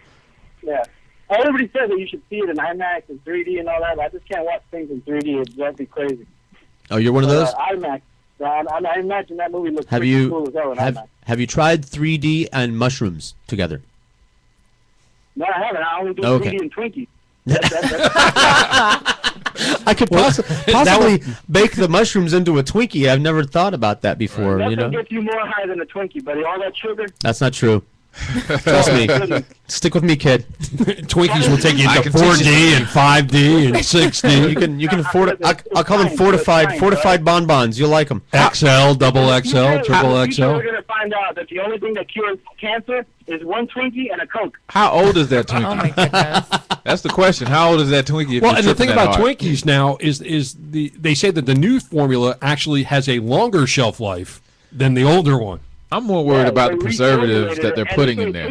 Our bodies are like when you die, you're just not gonna decompose at all. Yeah. Well, they say that. It's all the preservatives from the beef jerky. I eat beef jerky. I even eat that little packet of silica that's in there. I don't know what that's for, but that's gonna.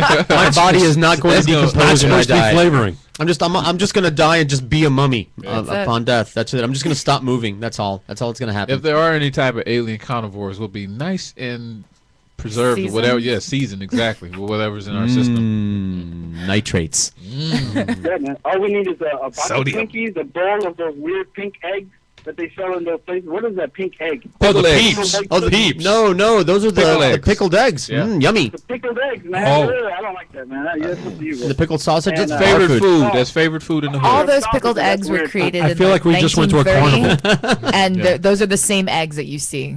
Yeah, those are hood delight right there. Pickled eggs and pickled feet. Pickled pig feet. When I see those sitting in a jar, I want to run the other way. Yeah, I feel like I'm I not- walked into a laboratory. Have you ever seen someone devour it? It's like, whoa.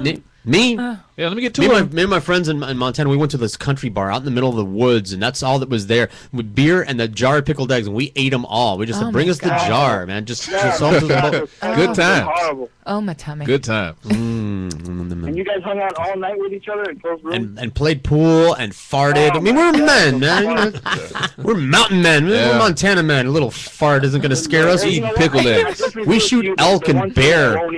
Those pickled eggs. Yeah, we go whitewater rafting. We're not scared of a little pink egg. Oh, man.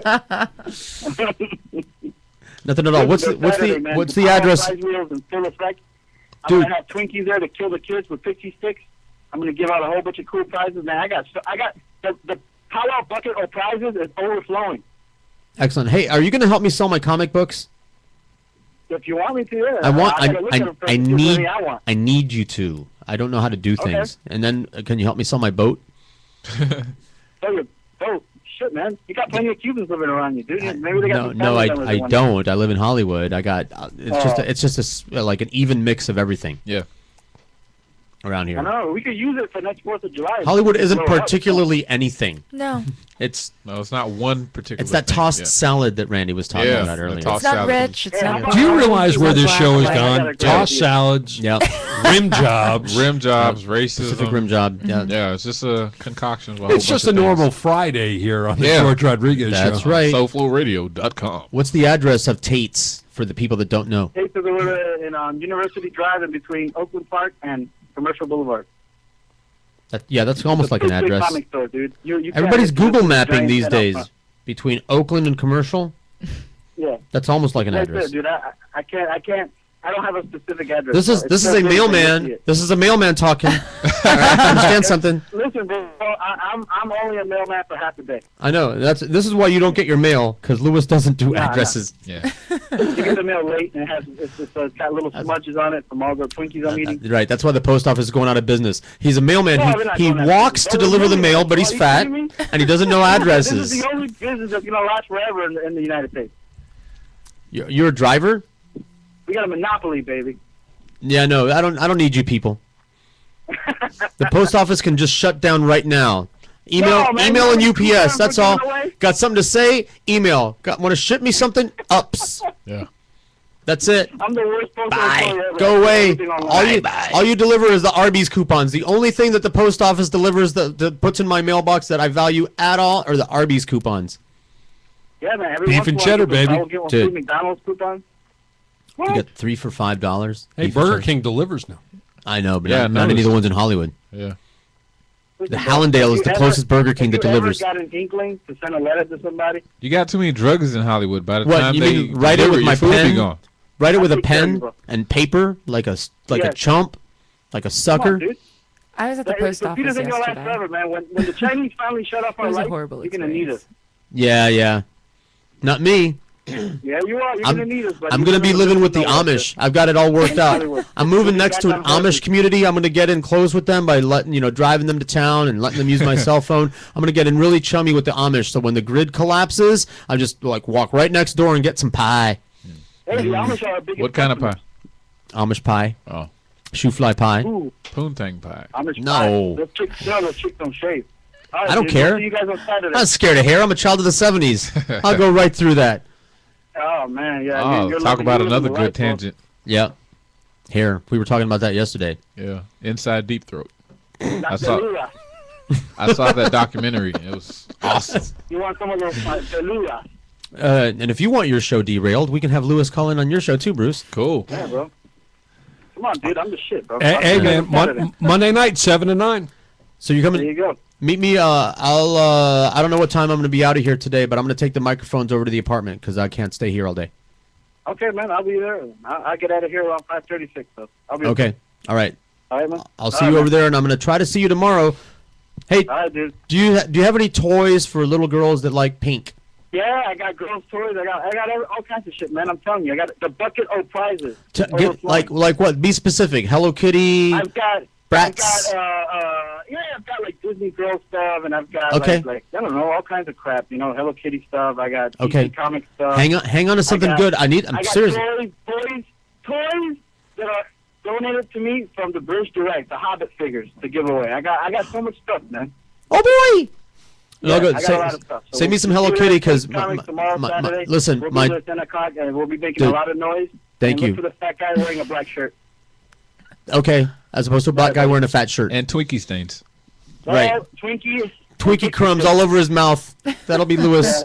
Bring me a shirt and bring me a toy because I swear my daughter's just like her mom and she doesn't get up unless there's something in it for her. Okay. All right. All right, man. It's called Not Quite Comic Con. Is that what it's called? It's not at Comic-Con. It takes comics. Not at And Comic-Con it's a because- call-out show Mondays, Wednesdays, and Saturdays at 9 p.m. Because Comic Con sucks.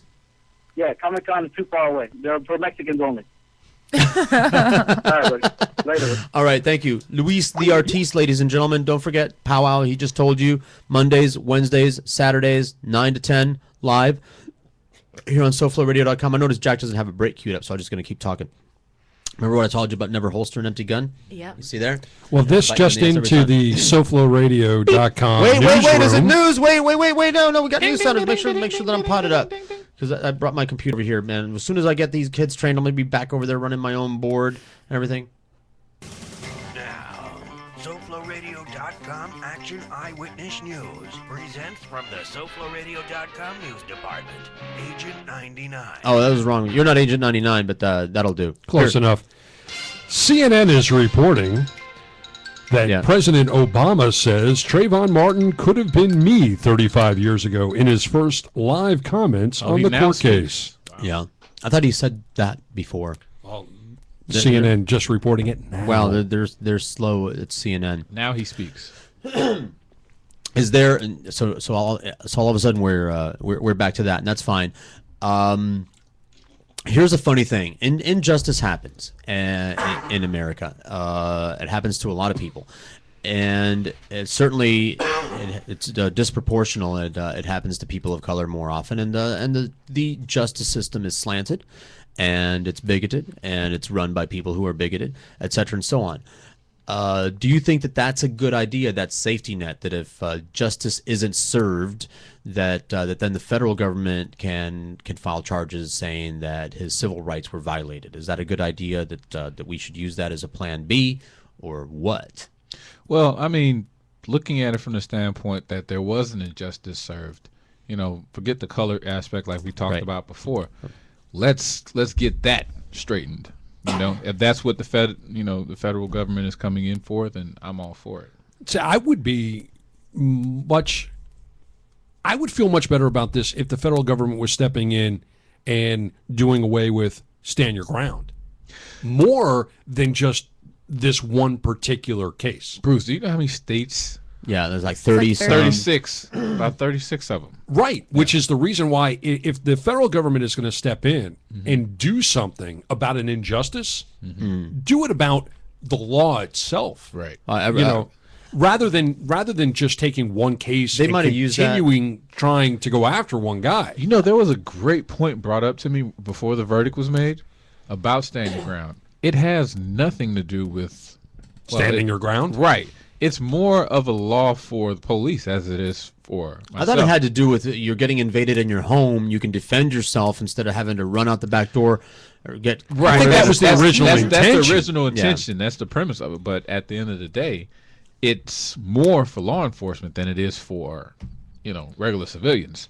It's And a law that's that was why- bastardized into what it is today. Right. So if you were to do that with a Zimmerman, if he were to be found guilty, now you can question any, in cases of law enforcement. I can't hold that law responsible. I feel like those inbred crackers on the jury, those inbred wall-eyed, web-footed, pig-tailed mugwumps on the jury Paladinites? would have used what do we got? Stand your ground? Okay, sure, that works for me. They would have used anything or nothing, and they still would have found Zimmerman not guilty. I heard some of the interviews afterwards. There was no chance. He had no chance for justice. Somebody said you can't, no chance for justice. And the other people, the white people are saying, oh, there's no way he's going to get a fair trial with all this media attention. They were right. Just the wrong way around. The wrong way around, right. It's a stand your ground symptom, not the cause, a convenient scapegoat thing. I don't think that if they didn't have stand your ground, they would have found some other reason or no reason. I just Right. they The weren't going biggest to convict problem, this guy. the biggest problem I have with this entire case, and I will readily admit that I didn't pay a lot of attention to it because these sensational trials really, they do nothing for me. But I look at it as a very simple thing. He was told by a 911 operator not to engage. Exactly. Don't follow. Yeah, And we he don't did. need you to do that, right? And he did. So to me, I think he forfeited his stand the ground. Okay? I think he forfeits anything. He engaged Trayvon Martin. Right. Okay? Forgetting what you know about Zimmerman, what you know about Martin, he engaged Trayvon Martin. Enough said. Okay?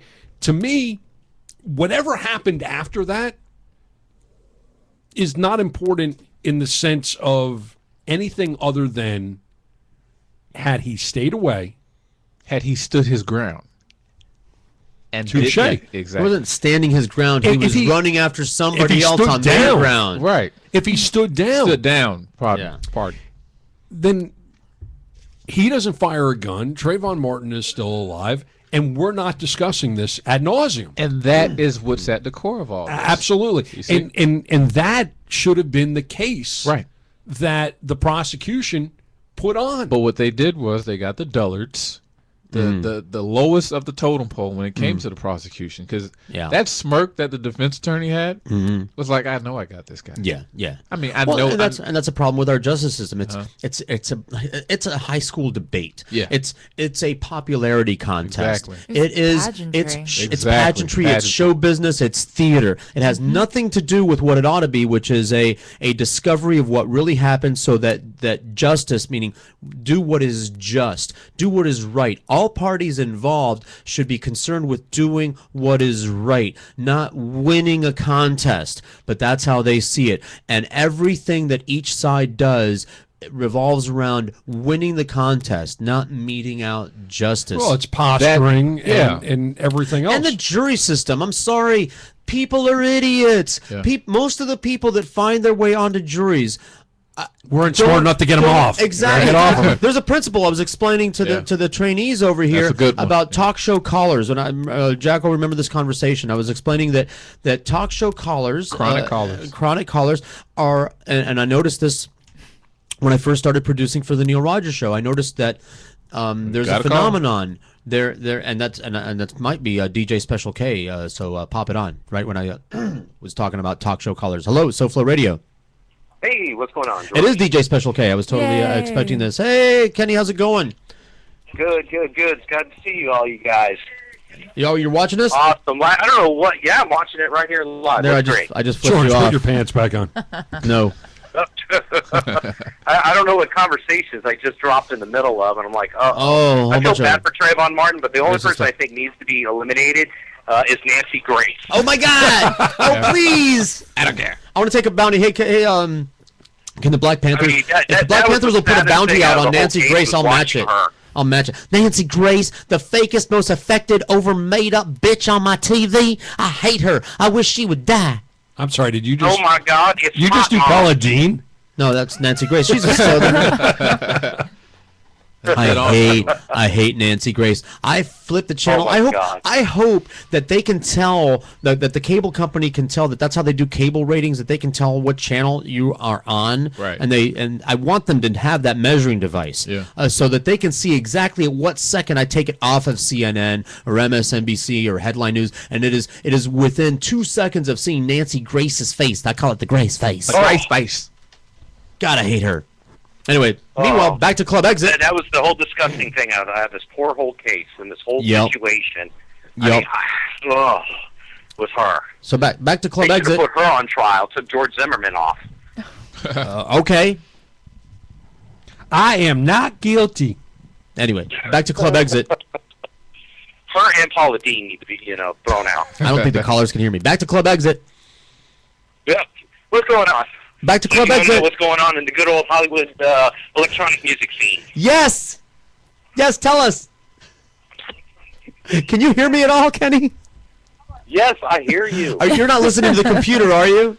Tell me. No, it's shut off. Okay, Yeah, good, good. I No hope I problem. don't have to have that conversation with you. Very exciting things going on. Hollywood, is booming and so it's blowing up. And thank you, John Bobber, Peter Bobber. Is that his name? What's the mayor? Peter Bobber. Oh, yeah, Peter Bopper. Yeah, for the free parking. What a revolutionary concept! Because people can come downtown and have a lot of fun. And Exit isn't here anymore, but there is going to be a big reunion Well, at because Atrium. they didn't like us and they threw us out. I know. Somebody should have bought that club. City Hollywood just didn't like the payoffs that we were giving them. See, you didn't know the right That's gangsters. the only reason that club stayed open as long as it did. Because of the mafia payoffs. The mafia. Yeah, no, I'll freely say it. They came every Wednesday with their hands out, and we had envelopes for them. Okay, but not That's enough. just the way city government works. Sure. And then when the regime changed, they State wanted us government to and price, and we national were like, government Go screw and yourself. United Nations but we're going to have a reunion at Atrium in Fort Lauderdale, which is right. Yeah, actually, yep, in Fort Lauderdale, the old Coliseum. Yeah, Where's that? in Fort Lauderdale. I don't know, Kenny. Did you die? Are you looking for notes? Oh, Kenny. That was the And off he Skype goes. announcement that he is gone. Well, he made his little shameless plug, and then he'll be calling back because we got details. There's a Facebook. Oh, there we group. go. Please answer that quickly. I hate that sound. Boy, I'm gonna figure out a way. You can turn it off. I know, but then we So, then we you can't. didn't like me to be hung up on me? No, that was you. I'm totally blaming you for that one. Anyway, meanwhile, Yeah. Atrium, you have an address and stuff for that? I was about to point people towards the Facebook event page.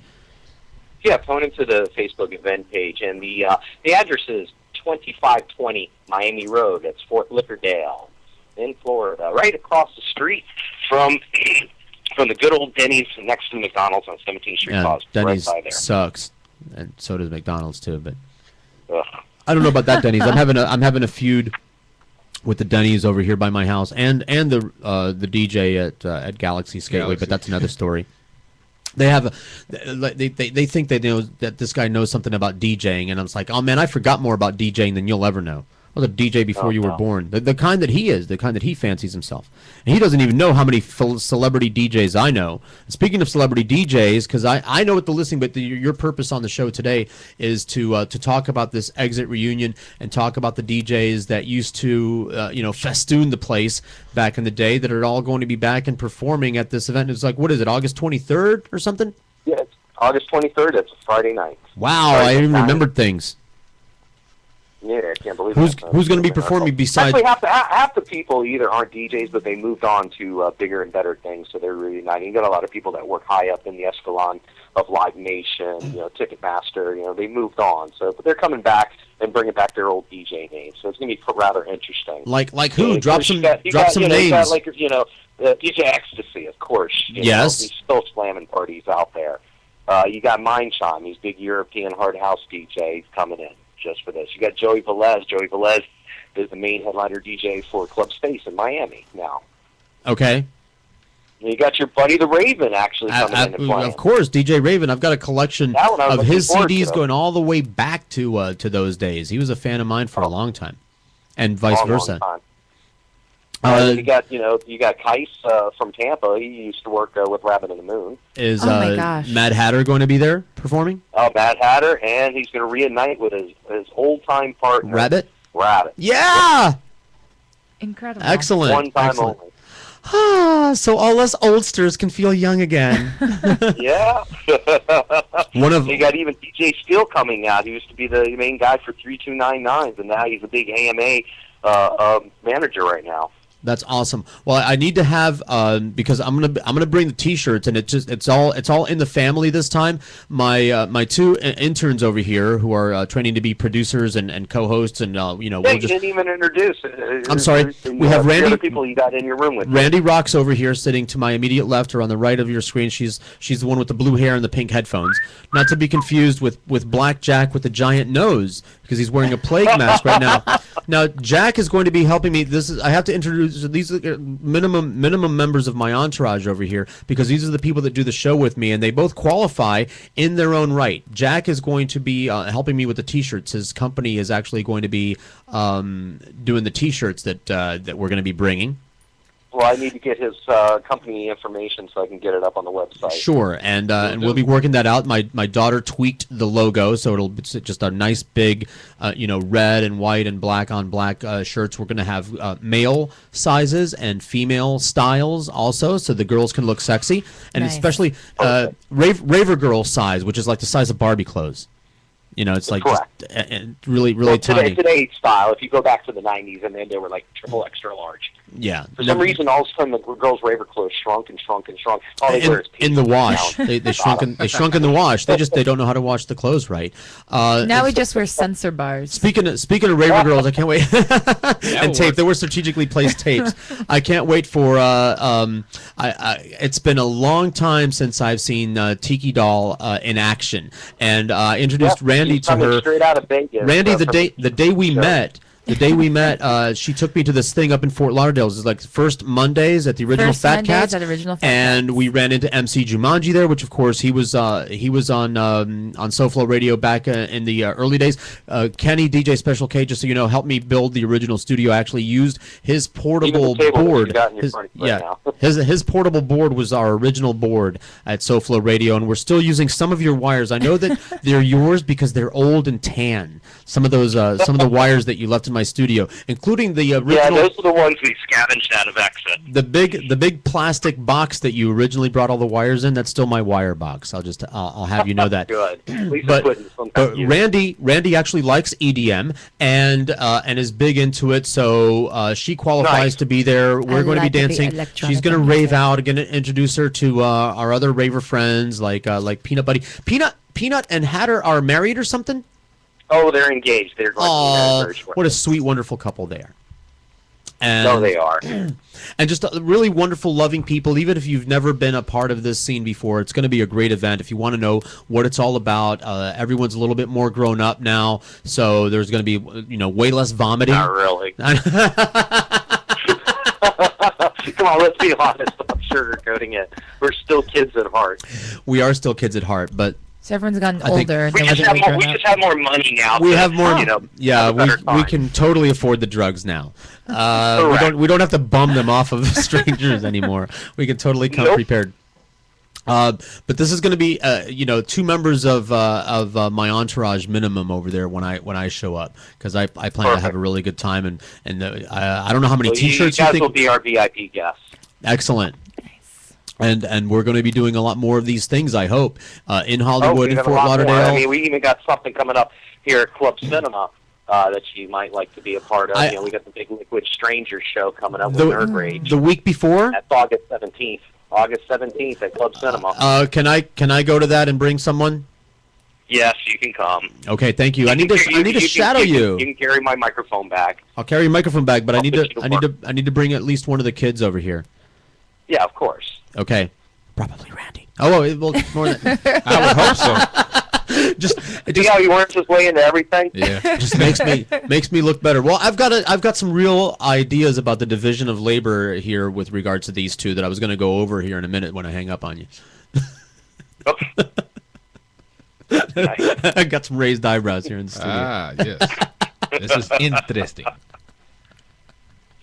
Oh, it's always great hearing from you, Kenny. I'm sorry that you couldn't be in studio. Absolutely. Thank you for the invite. It's great meeting you guys, and I will see you shortly. You're not off the hook. You're going to be on one of these shows at some point because we're going to be doing more with regards to this particular scene and you and Danny and all these people. You're definitely going to have a presence here on SoFlo Radio now that we're in these exciting new studios. We have a disco ball and lasers and lights. We're going to turn. I already got the bar moved into the studio here. We're going to turn this little room into the hottest, tiniest club in downtown Hollywood. I love it. I will be a part of it. The rebirth of Exit. Glow sticks and Right. girls with pasties. Listen, the people on the street are going to be Censor looking up signs. wondering what the fuck is going on up there. You know what? You're not invited. You're on the other side of the around the corner from Club Exit. That's right. See special case. They're going to wonder how to get up. They're going to come up to the second floor. They're going to run into that iron gate, and we're going to go, ha ha, not for you. Aha. And there's a maximum capacity of like 12. Right. Oh man, If that's a Can you imagine 12 people in this?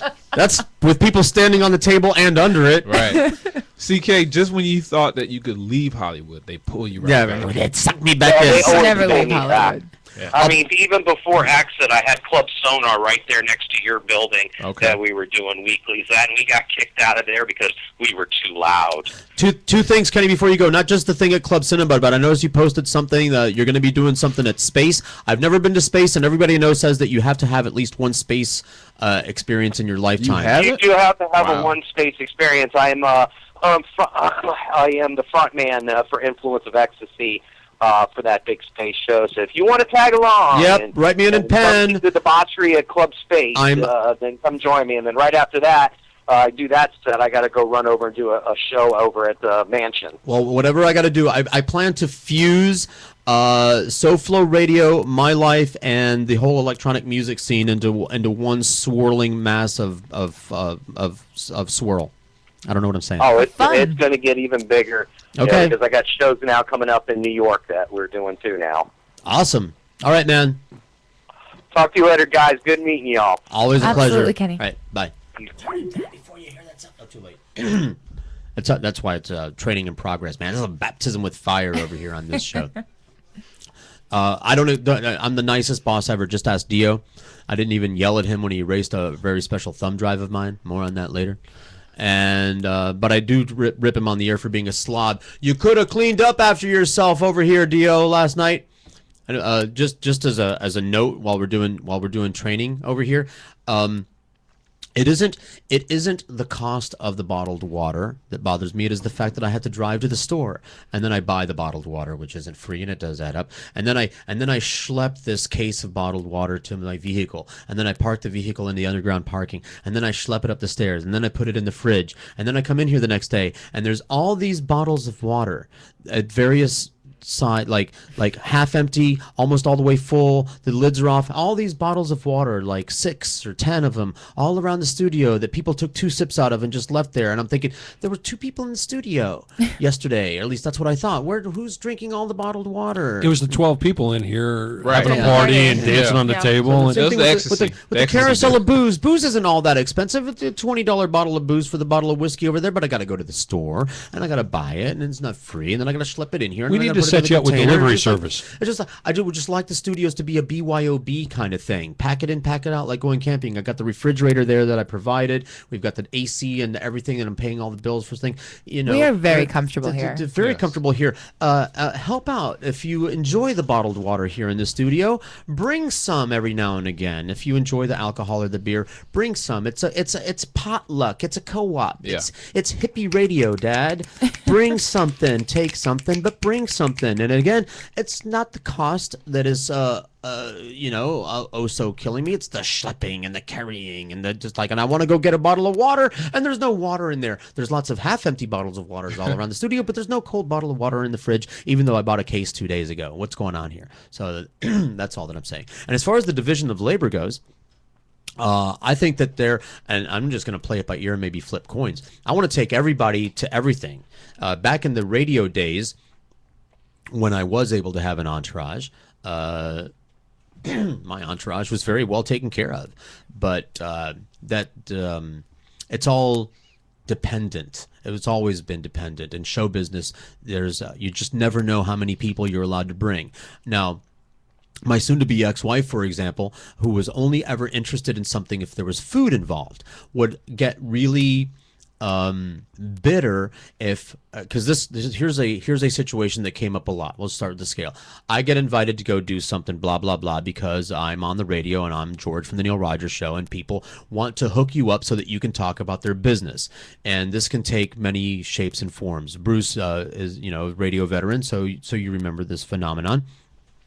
You get invited to places, and the invitations are diverse. Sometimes it's just you, because sometimes you're being invited as a part of another larger group. For example, the staff is invited to go to the ballpark. The staff is invited to go to a dinner. The staff is invited. We're going to take a field trip, and it's all the producers get to go, so I get to go. Or one of the other members of the radio station got a hookup somewhere, and they invite one of their coworkers. You, sometimes me. It goes like that. So a lot of times I would be invited to go to do something that is fun and interesting and exciting, or food is involved, and only I'm allowed to go because I'm the star. And my wife would be like, so I suppose it's just you. I suppose it's just you. I go, yes, honey. On this particular occasion, it is just me, but you know that if I'm ever invited to somewhere where there's going to be food, knowing how much you enjoy the food, I do always ask, honey, I always ask if I can bring my wife. And sometimes it's appropriate, and they say, yes, that's fine. And sometimes it's not appropriate, and I don't do the wrong thing. I don't go, well, if I can't bring my wife, then I'm not going. Dude, screw you and your food. Dude. No, somebody offers me a steak, I'm going to say, can I have two? Which is rude enough as it is. Somebody offers you a free steak dinner, and he's like, one, I really could use two. But I say it, honey. I say it, and I allow myself to look like an asshole to see if I can get you some steak also. And then if the response is, yeah, bring your wife, then I bring you. And if the response is, well, it wouldn't be very appropriate at this time, and I say, okay, no problem, I will still take the steak, thank you very much, and my wife can stay at home and, eat some of the other food that I buy for you, honey, because you can still have steak and I'll buy it. Because you eat whatever the hell you want and I buy it anyway, so what's the big fucking deal? So that's how it goes. If I'm invited to something or I get the opportunity to go to something, I try to bring as many of my friends as I can. Now, the fact that people that are on the show with me, they get to go to the front of the line because most of the things that I do require I like to have adventures. I like to comment on movies that I see and social commentary. What is that? What's it? Fine. Visual thing. Bad radio, Jack. Bad radio. Put that phone away. Put mine away over here too. It's a visual thing that we can't share with the audience. Now they feel left out. I hope you're happy. So the people that I do the show with, the George Rodriguez show, in droves. I'm telling you, not from this boring ass monologue, but this is the audience, the fans, they love this because this is like the inside stuff that Neil would talk about, is all the inner workings of the show. Why don't you blast management? Why did he blast? No, why don't you? Oh, the management of SoFloRadio.com they're assholes. They don't know what they're doing. They sure as hell don't have any money. They're a bunch of wannabes and fakers, and it's like I've never worked for a bigger asshole in my life. I've also never worked as long hours for as little pay as right now working for the assholes at SoFloRadio.com. Have you ever been more self-deprecating than you are right now? Yeah, I've been married. So, touche. Yeah, I know. I've been there through that. So because in overly simplistic terms, the material of the George Rodriguez show is stuff I see and stuff I do. Watch TV shows, go to movies, comment, social commentary, watch the news, comment on it, news and comments, what I think about stuff that's going on in the world. But I would like that to be not more than half. The other half would be shit I did, adventures that I had, and to that end, I try to get out and do things and have adventures. It is more useful if the people that are on the show with me have shared in that adventure, and that way we can talk about the adventure that we had together and share our particular perspectives on that adventure. Like, what did you think? I thought this, and you think that, and then we go back and forth, and we kill a lot of time that way because we share mutual adventures. So I would like to take the both of you on as many adventures as possible. But if I can only take one of you, then I'm going to make an executive decision on what would be more appropriate, like double feature monster movie. I don't know. Randy. I just think of Jack. I don't know of Randy. You know, going to a club and dancing to electronic music. I know right away that Randy likes that because that's what she took me to the day we met. It's like, let's go. Don't even bother thinking about that for me. Okay, because I don't want me and you not not to dancing to electric. feel bad. Yeah, because we'll see. We're not. Yeah, we're just not going to. We're not going to. Not. So. What do you think there would be a there problem? you go. You're taller than he is. I mean, the slow dancing would work. Yeah, we're not going to spoon. There is no slow. There's no spooning. Oh man! So I think that we have a fairly balanced ticket here, where nobody need be offended and things like that. And certainly, if picture taking is involved, then I want to be in as many pictures with Randy as possible because it makes me look better by association. Then and despite how beautiful Jack is, Jack got a beautiful. Oh boy! No, you're not gonna listen. Are you kidding? Yeah, list that among your problems. So George has a friend that says that Jack is beautiful. Let's cut the mic off. Right. Why are you feeling bad? Look, he's blushing. Oh. I'm not blushing. You're But blushing. you are You're blushing like beautiful, Randy Jack. was when I did my gangster rap the other day. Oh my gosh. I'm learning a new song. Was it "Bitch Better Have My Money"? Yeah. That was awesome. Everyone said thank you. AMG. She blushed. I'd never heard that song before. It was so apparent. It was Look, shocking on many levels. I'm looking for a reaction, and she's like, "What the is this?" Yeah. Inside, like It's supposed to be. I told you. I told you that on the show I don't do shock deliberately, but off the air. Aha! Now It was like I guess my own personal hazing. Here's the that's exactly. Yeah, no spankings that didn't make you take your pants off. Yeah. There's no fluids or exchange. My hazing is it's purely verbal hazing. You just the baptism with fire. She had a good line. She said she felt like Alice, falling down the rabbit hole there. Alice in Wonderland. That might be your nickname. Everybody on my phone has code name and a code image. Okay. And yours might be Alice in Wonderland. Totally throw people off. The picture is going to be Alice, little cartoon character with blonde hair. Because rabbit hole would be so inappropriate. Oh. Right. Yeah. Yeah, rabbit hole. No, I'm not going to refer to Randy as anything with the word hole in it. Yeah. I mean, it was an Alice in Wonderland reference, but it's like. No, that's like, for example, Bruce is a sport hole.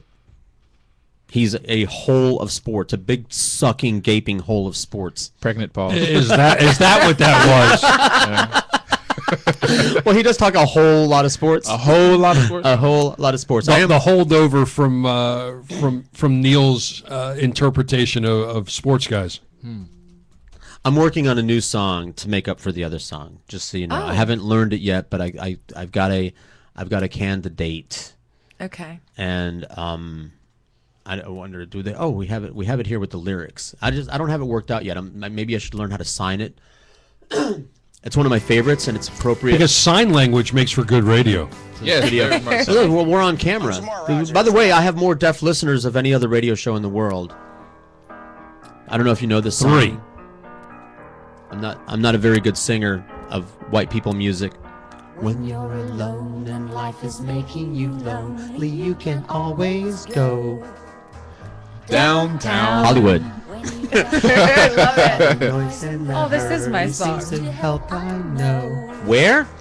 Downtown Hollywood. Listen to the music of the traffic in the city. I don't. These lyrics aren't coming up fast enough. This is LSD music.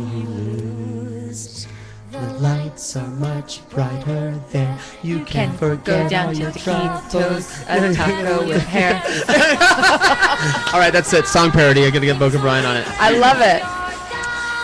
It's got to be the only radio show since the turn of the century to play Petula Clark. Actually, we played a little bit of Bobby Vinton. Yes, last we did. week. Yeah, a little blue on blue. That's right. We get all over the place over here. Oh wow, that faded fast. Yeah, we're an eclectic crowd here as far as music's concerned. I mean, I probably get looked at and be like, "Wow, he probably listens to a lot of hip hop, mainly hip hop." Who? Me. Oh. No, not really. I listen to a little bit of everything. Well, when I see country dreads, I don't guess hip hop. And you haven't heard good country. Reggae. Good country? Good country is the old country, like Johnny Cash. I like the olden country. Okay. Although I do have a thing for Brad Paisley. Rascal Flatts? No, I don't. Yeah, whatever. I'll give everything I a like chance. some of the new pop country. I'll give everything a chance, but I have sung a Taylor Swift song. I like too. Taylor Swift. I don't mind Taylor Swift. I used to at have all. the DJ country. Doesn't it was Taylor my regular Swift gig. do porn? No. That's just that's a Kesha. fantasy of yours. Give her a little time. You're thinking like next week. Yeah. That's Kesha. Kesha does porn? I thought so. I like Kesha. Allegedly. Always, okay. Allegedly. Radio term. Allegedly. Excuse me. I like Kesha too.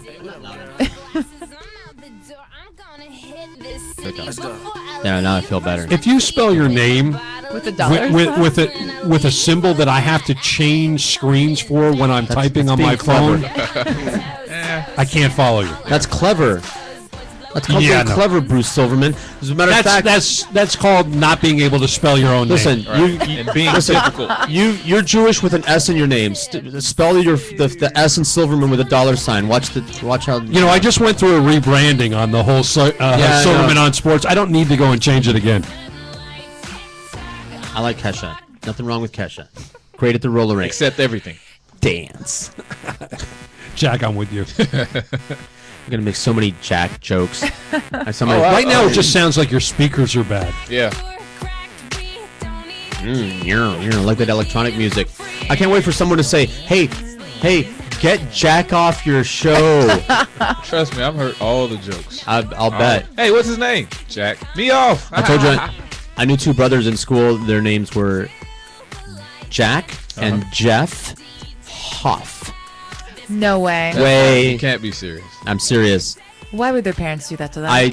They were stupid. That's not the stupidest name that I knew. I knew these people in North Carolina. They were esoteric, intellectual, hippie reader people that read types. Their two sons' names. All right. The younger brother. I'll start with the better name. The younger brother's name was Egbert. Wow. Egbert. Wow. Egbert was lucky. No. Egbert was the lucky brother. Come on. How do you figure? I thought that and I was new to this town, and there was this kid that they were picking on all the time, and I really thought that they were being unfair to this kid, and so I wasn't going to refer to him by the name that they kept calling him. And Eggy? so I asked him, no, his older brother, Egbert's older brother. I asked him, what's your real name, man? I want to call you by your real name. I don't want to call you what these other kids call you. I see. Because they always called him Gay. Gay Williams. Gaylord? Like, hey, Gay. Come over here, Gay. Hey, Gay. And they would throw rocks at him. Come over here, Gay. No, I'm not going to throw a rock at you. Come over here, Gay. And they would throw a rock at him. Like, oh my God, you people are horrible to this kid. His name was Gaylord. No. His first name was Gay, and his middle name was Gay. No. His name was Gay Williams. I'm like, your parents deserve the death penalty. Why would Your they parents do deserve the that? death. That's They were terrible. crazy. There were these weird intellectuals, like I was trying to be nice to him. So I went He's a over to the happy house, child. and they had like a lot of books. Like they read. They didn't have a TV. very They read a happy. lot of Very books. happy They wore the Birkenstocks with the socks, Birkenstocks and Apparently, socks. they didn't read the names when they wrote them down. They thought they were being, because that used to be an okay name. Happy. In Gay? the turn of the century. Gay wasn't some. They just didn't have the Gay foresight. Talese, they thought they were being cool and clever. This was. They just This is they my were son- they were son. weirdos. Yeah. They This were is my son, Gay. This is my son, Gay. He's not. He's just Weirdo. And there's nothing wrong with that. The kid had okay. no chance. Absolutely That kid not. was, and I'm sure is, fucked up if he hasn't already killed himself. No, but can you imagine? You know Just how change your name. with serial killers, Gigi? you That's know even worse. serial killers, they always call them by their middle name. John Wayne Gacy. Yeah, what's up with that? I don't know, but can you imagine if he turned out to be a serial killer? Cereal? Gay. I would be. Gay How Williams. could he not? Gay Williams shot Was 25 apprehended people today. today. I was just beat up by a gay. No, not I was beat up by Gay. The gay. That was horrible. Gay squared. I've known, Gay. and Oh. it's a not uncommon name for females back in the olden days. And Yeah, but that's a little bit easier to. I actually know a woman named Gay. See, it used to mean happy. Or like Gail. Right, but you didn't have, and it still does. Right. So happy. No, it's probably a situation where you just didn't have the foresight to understand that there might be a context change in regards to the name. I don't know, like AIDS diet candy. You mean like Jack? Yeah. Do you remember your parents just weren't thinking ahead, were they? Well, actually, I was born in Jackson Memorial Hospital. You remember that? So my mom just told me. Do you remember AIDS diet candy? So that's where that came from? AIDS diet Yeah. candy? You were named after Jackson Memorial Hospital. Bruce, do you remember that? Do you remember the AIDS diet candy before AIDS the disease? I don't. And usually I'm pretty good about that stuff. I really don't remember. It was AIDS diet candy, the little chocolate candies that had an appetite suppressant in them, and it was a fairly successful product. And when people started, the disease came out, and they said they put out a press conference. No, we're not changing the name of our product just because blah blah blah. And then 3 months later, they put out another press release. We're going out of business. So Boca Brian did a comedy bit about it that I thought was very funny. You want to hear it? Absolutely. I actually found it over here. Here we go. Oh wait, is my phone ringing over here? Yeah, it's not my I'm getting called from Ohio. That's probably a debt collector or something like that. Okay, here we go. Now that I got my volume at it. This is funny Boca Brian bit too. I lost 20 pounds. I lost 500 pounds. And you can lose weight too with the new AIDS diet. Yes, AIDS is back. The chocolatey little candy that makes losing weight fun. When you get AIDS, the pounds will magically melt away. Oh my God. Lose weight fast with the original AIDS diet plan. Endorsed by the founder of AIDS Diet Candies, who's now homeless and just known as Willie. Stupid disease! And it's a true story. I don't know if his name is Willie, but and I think that arose out of a conversation. Willie! Boca and I used to just have lunch and just talk shit, and bits would happen as a result of that. He most of the material that he would use for bits were things that Neil said. He heard on the show. This on a rare occasion something that I would say. Would make it a bit if I was filling in. Most of the religious bits that he did were based on my rants and diatribes. I can't wait to get into it. Although we need to get what's his name, Larrnel, back in here. Yeah, that was very for the religious things. I didn't have a chance. I didn't have a chance to do that justice, man. I was just got him onto the corner. Yeah, it was like we were at the tail end of the show, and it was a situation where me and George were just like. He told us he's really a Mormon. No, he's not. I mean, he looked like I said that. I was calling Randi a Mormon there for a while, but but when you said it, I got the impression that it was he was true. playing along. I guess. Well, he's pretty good. No, at that. Mormons aren't that square. Was it the white shirt, the black tie, the motorcycle, the bike helmet? Helmet? No. Was it the magic underwear? No, you haven't seen Larrnel. Larrnel is a very conservative guy. He looks very square. For example, he wears glasses like that, a shirt like that, shoes like this, pants like this. Now that I think of it, are you sure you're not a Mormon? No, really. It's time for me to come out. Okay. So you're secretly a black man. Yes. My real parents were black. I noticed that. Yeah. I noticed that. I saw that. My mother at this point will actually go along with that to the point where my kids, my youngest son said, "Grandma, were Dad's real parents black?" And my mother said, yes. And my son just, and it was like 2-3 years ago. My son just went. Yeah, they were Falashes. Yeah, Falashes. There's a in Africa. There's an all black Jewish tribe or community. It's called Ethiopia. Yeah. Thank you. But there's different types of Jews. In case you don't know, the Falashes are the African, which is where we Jews. got falafel from. I thought that was Arabic. Same difference. Children of Abraham. It's a guy named Shlomo who had a fryer. Y'all stay kosher and cut your penises. It's all the same. Although I don't know, I'd say that to you piss off two groups at once by saying that. With the guys that carry knives, the Jews, who else? The Jews and the Arabs. Go, you're all the same. All you Middle Eastern children of Abraham, you're all the same. I'm like, watch the Jews and the Arabs stop fighting each other for just a few minutes Just to stop kick to your look ass for saying that you're the same, and then they'll go back to killing each other. It's like you've seen the movie Ted, right? Yes. Yeah. Okay. Yeah. At the beginning of the movie, where they're beating up the kid, and they're beating up the Jewish kid, and he goes, and they stop for a second, and he goes, "Hey, get out of here, Bennett." or it was John Bennett, right? Mm-hmm. So get out of here, Bennett, and then he leaves, and they go back to beating up the Jewish kid. I watched that the other day. Such a fantastic movie. The whole the party with Sam Jones. Oh, that was man. that was Pot, it. That potted down the middle, Johnny. It's Sam Jones, Johnny. That was the scene because I George love would Flash have been Gordon. in heaven if he was in a similar type of situation. Well, where that movie goes all the way back to my childhood. Loved it.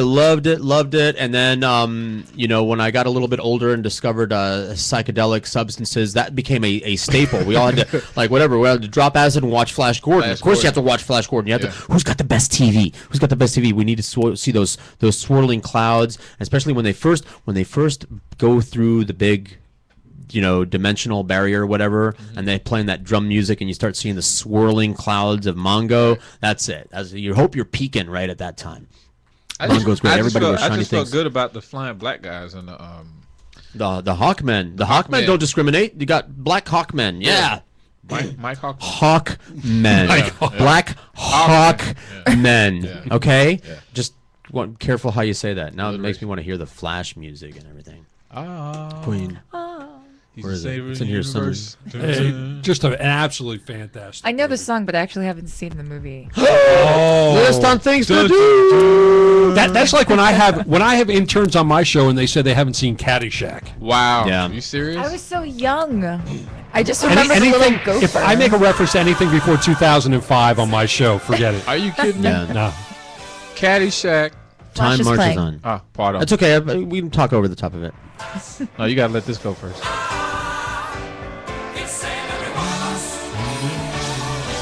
Okay, now we can talk.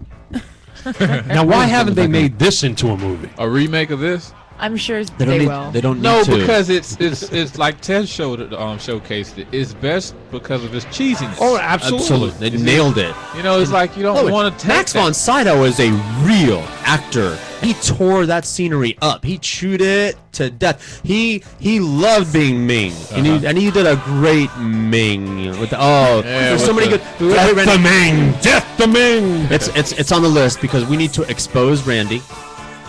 I mean, to new things. Randy needs to be exposed. exposed. Sometimes I seize up there mentally. And this is the Flash Gordon movie is such a rich, ripe, cheesy staple. I mean, it looks like it was made by Sid and Marty Krofft. It looks like the people that made Sigmund and the Sea Monsters. The costumes looked like they were made out of tinfoil, glued onto cardboard. Right. All right. Okay. Exactly. Just so cheeseball. But in the meantime, the guy that plays Ming the Merciless, Max von Sydow, is a I don't know, he's an Oscar-winning Shakespearean actor. Hey, Larrnel, we were just talking about you, man. Hey, grab a mic. Hey. Sit down there. You know where his mic comes on, but don't interrupt my train of thought. We're talking. Just because you're Mormon. I know you're in that tiny little chair that Dio likes so much. You actually have to turn his microphone on. I'm just you're waiting for you to finish your thought. my diatribe. Yeah. Max von Sydow. Do you remember this? Do you remember this line, Bruce? He goes because Dr. Zarkov is asking Ming why he's doing all these horrible things to the planet Earth, and he says blah blah blah this and that, and he goes, and so for the great god Daizan and our mutual pleasure, we destroy it utterly. Like, it gives me chills. Just it's so serious, so bad, it's so scary, and you don't want to take the movie seriously because of all the flashy costumes and everything. I was like, Right. this is a kids movie. I'm totally not taking this movie seriously. But the and dialogue. then here comes Ming, played by Max von Sydow, and he's just so, his voice is so Shakespeare. It's like Bruce's voice, except he's like pronounces Gives it things legitimacy. It does. Yeah. And Ornella Moody as his daughter, Ara, she's got really exotic. She's like really exotic. Like you don't know. She's exotic. Like you don't know what race she is. Like that's not exactly Asian. Is it Thai? Is it what is that? She's got big almond eyes, but kind of Asian features. Like she was made in. She looks like a Mongo, like an alien from another planet. Just like real alien good looks. Real exotic.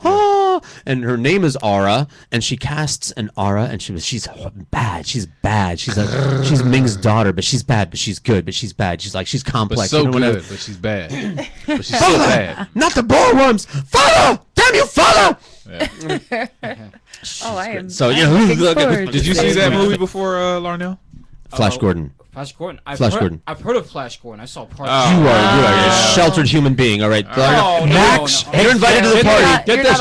Max was actually nominated for a Saturn Award as Best Supporting Actor in Flash Gordon. It was he deserved an Oscar. All right, so we were just talking. You came in on a conversation. We're going to expose Randi to new experiences. See, that joke is funny the second time around also. And so we're going to kidnap you and drag you along. It's going to go like this. Try, just to warn you when it happens, you'll know what's going on. A sack. It'll come at you from behind, so you're not going to know what's going on. You're going to be minding your own business, probably here at the studio working on something, and then all of a sudden the world is going to go dark, and you're going to be inside a burlap sack. We're going to sneak up on you. We're going to put a sack around you. Try not to struggle. If you struggle, the blackjack will knock you out, and by that I mean the weapon, not the person. Yeah. All right, so don't struggle. The burlap sack, it'll be cinched around your ankles. Somebody will pick you up and you'll be thrown in the back of a panel truck. All right? I believe all of this. All right. And never to be seen again. When you are dumped out of the sack, don't resist. This is all part of the SoFlo Radio initiation. When you are dumped out of the sack, you will be at somebody's fine home theater on a leather couch, all right, with a beautiful HD 3D TV in front of you. All right? On the coffee table in front of you, a Sony 4K. There will be some bonbons. You will have to eat one or be shot in the head with a Glock. Is this what you do to all minorities? And then, then a woman performs. If by minority, only those that survive. If by minority you mean people that haven't seen Flash Gordon, yes. You'll have to eat the bonbon.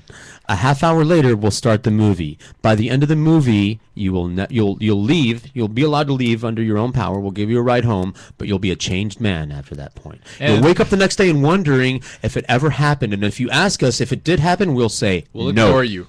All right. We'll say, what are you talking about? I have no idea what you're talking about.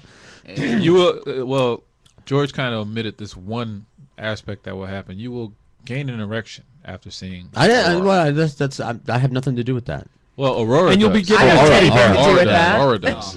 Aurora does. This is not. We're not gonna. I'm not even gonna check for the tent. Hey, but you're on your own. Once you walk out with that erection, you're on your own. I'm not in the erection business. Yeah.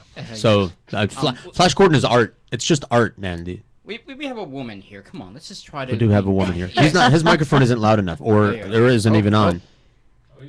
Mic switch underneath. It's on. Yes. Come on, Okay, George. George, do you have any decency for women here? You know, you don't even have decency for your own wife. I didn't bring this up. My wife is a bad person. I didn't bring up the erection thing. I was talking about artistry. Well, I brought it up. Yeah, that's Jack. Yeah, I brought He's the one. So when you file the sexual harassment lawsuit, bad Jack. Yeah. Just in that direction over here. I'm a gentleman. We maintain a family atmosphere for this show. I just learned Manson family. Exactly. I just learned about sexual harassment. When it comes to the term, I'm not actually sexually harassing you. I am teasing. Oh. So that is there a class? The loophole. A harass class? You need to stand your ground on this. Yes, I will most certainly. Now, I had a friend of mine that just recently got suspended for a couple of weeks for some sexual harassment. Not sexual harassment. He just told the boss to go fuck himself. But he didn't get fired. He did get fired. Job. He did get fired, but he was so compelled to read the whole book, and he said there's a difference between sexual harassment and teasing. And I was teasing. Just because I said go fuck yourself didn't necessarily mean that I was initiating anything. I don't know if that's sexual harassment. That's just harassment. But that's your boss. That's your boss. You can't tell a boss to go F yourself. Not if I was being provoked. Yeah. Well, you just can't. You can quit. Wait. Do you have Skittles? No, Yeah. I've got Arizona. Do you have iced tea? I've got Arizona. Okay. It's like the example if George went to his radio boss and say go F yourself, and look where he's at right now. So yeah. Actually, that's a Hank Goldberg true story. If you want to know how Hank Goldberg got fired from WIOD, the people Hank Goldberg, very famous. Bruce knows who he is. He's on ESPN. Sports guy, ESPN. He was doing the evening show on WIOD, and it was not supposed to be a sports show, but it was mostly a sports show because it was Hank's show, and Hank talked about whatever he wanted to. Well, it was supposed to be like an entertainment show, and he had It was celebrities. supposed to be a general interest remember show. that. That's what that slot was supposed to be about. Never mind the fact that it followed the sports talk show. On WIOD, we had sports talk from 6 until 8 o'clock, and then from 8 until 10 or 11, depending on who was there. For example, we have Randy Rhodes on there at the time. We had Stan Major there for the time. Dick Farrell, I board up for a lot of these people, and Hank. And Hank talked a lot of sports, and Gary Bruce, a.k.a. Boy Gary, as Neil would call him, was always arguing with Hank over this issue and drew a line in the sand, said, Hank, that's it, no more sports. You can talk a little bit, but no more sports. So Hank was promoting that coming up on the show was, the next day was going to be so-and-so, this thing, and Gary calls him on the phone and says, I heard you promoting the sports guy. I thought we talked about it. No more this heavy-duty sports, blah, blah, cancel the guest. And Hank's like, no, I already booked the guest. And he's like, well, Gary said, no, I don't want you to have this guest on. I don't want you to follow 2 hours of sports talk with 3 more hours of sports talk. So cancel the guest and think of something else to talk about. And Hank said, it's my show, Gary. And Gary said, yes, but I'm the program director, Hank. And Gary said, well, fuck you, Gary. And Gary and Gary said, you're fired. Like that. Oh, fuck me. How about fire you? I see your fuck you, and we'll raise you a you're fired. Oh yeah. So basically 2 F's in one day, huh? Yeah. And Hank complained. Hank thought that he was, and this is a thing that happened a lot all the time. And Neil would do these kinds of things all the time too. Hank wasn't more powerful than Gary Bruce, so he got fired. Neil was always more powerful than whoever. So never got fired when he would say things to management, including Gary. And I'm sure that Neil said worse things like that to Gary, especially in the early days of me being a producer for Neil. Gary wanted to fire me many times for being, because we started the show talking about being victims of your own success. Mm-hmm. The people that got to stay in the warm climates. I was told that Neil was very difficult to work with, difficult to please. He didn't know if it would work out. They had gone through every other producer at the radio station. Neil didn't like any one of them. Good luck. Who was telling you this? Gary, oh, okay. The guy that hired me. He said, good luck to you. Good luck to you in there. All right? Well, I did a good job. And Neil liked me and wanted to keep me and wanted me to be his permanent producer. And so I became his permanent producer. And as soon as I was made his permanent producer, Gary tried to get me to do things on his behalf, like keep Neil from eating on the air, stay on format, these things. Of course, no one can control Neil. And if you try to control Neil, Neil will tell you to fuck off and you won't be on his show anymore. And Gary knew that. So I thought it was very unfair for Gary to put me in that position where I was being forced to control Neil.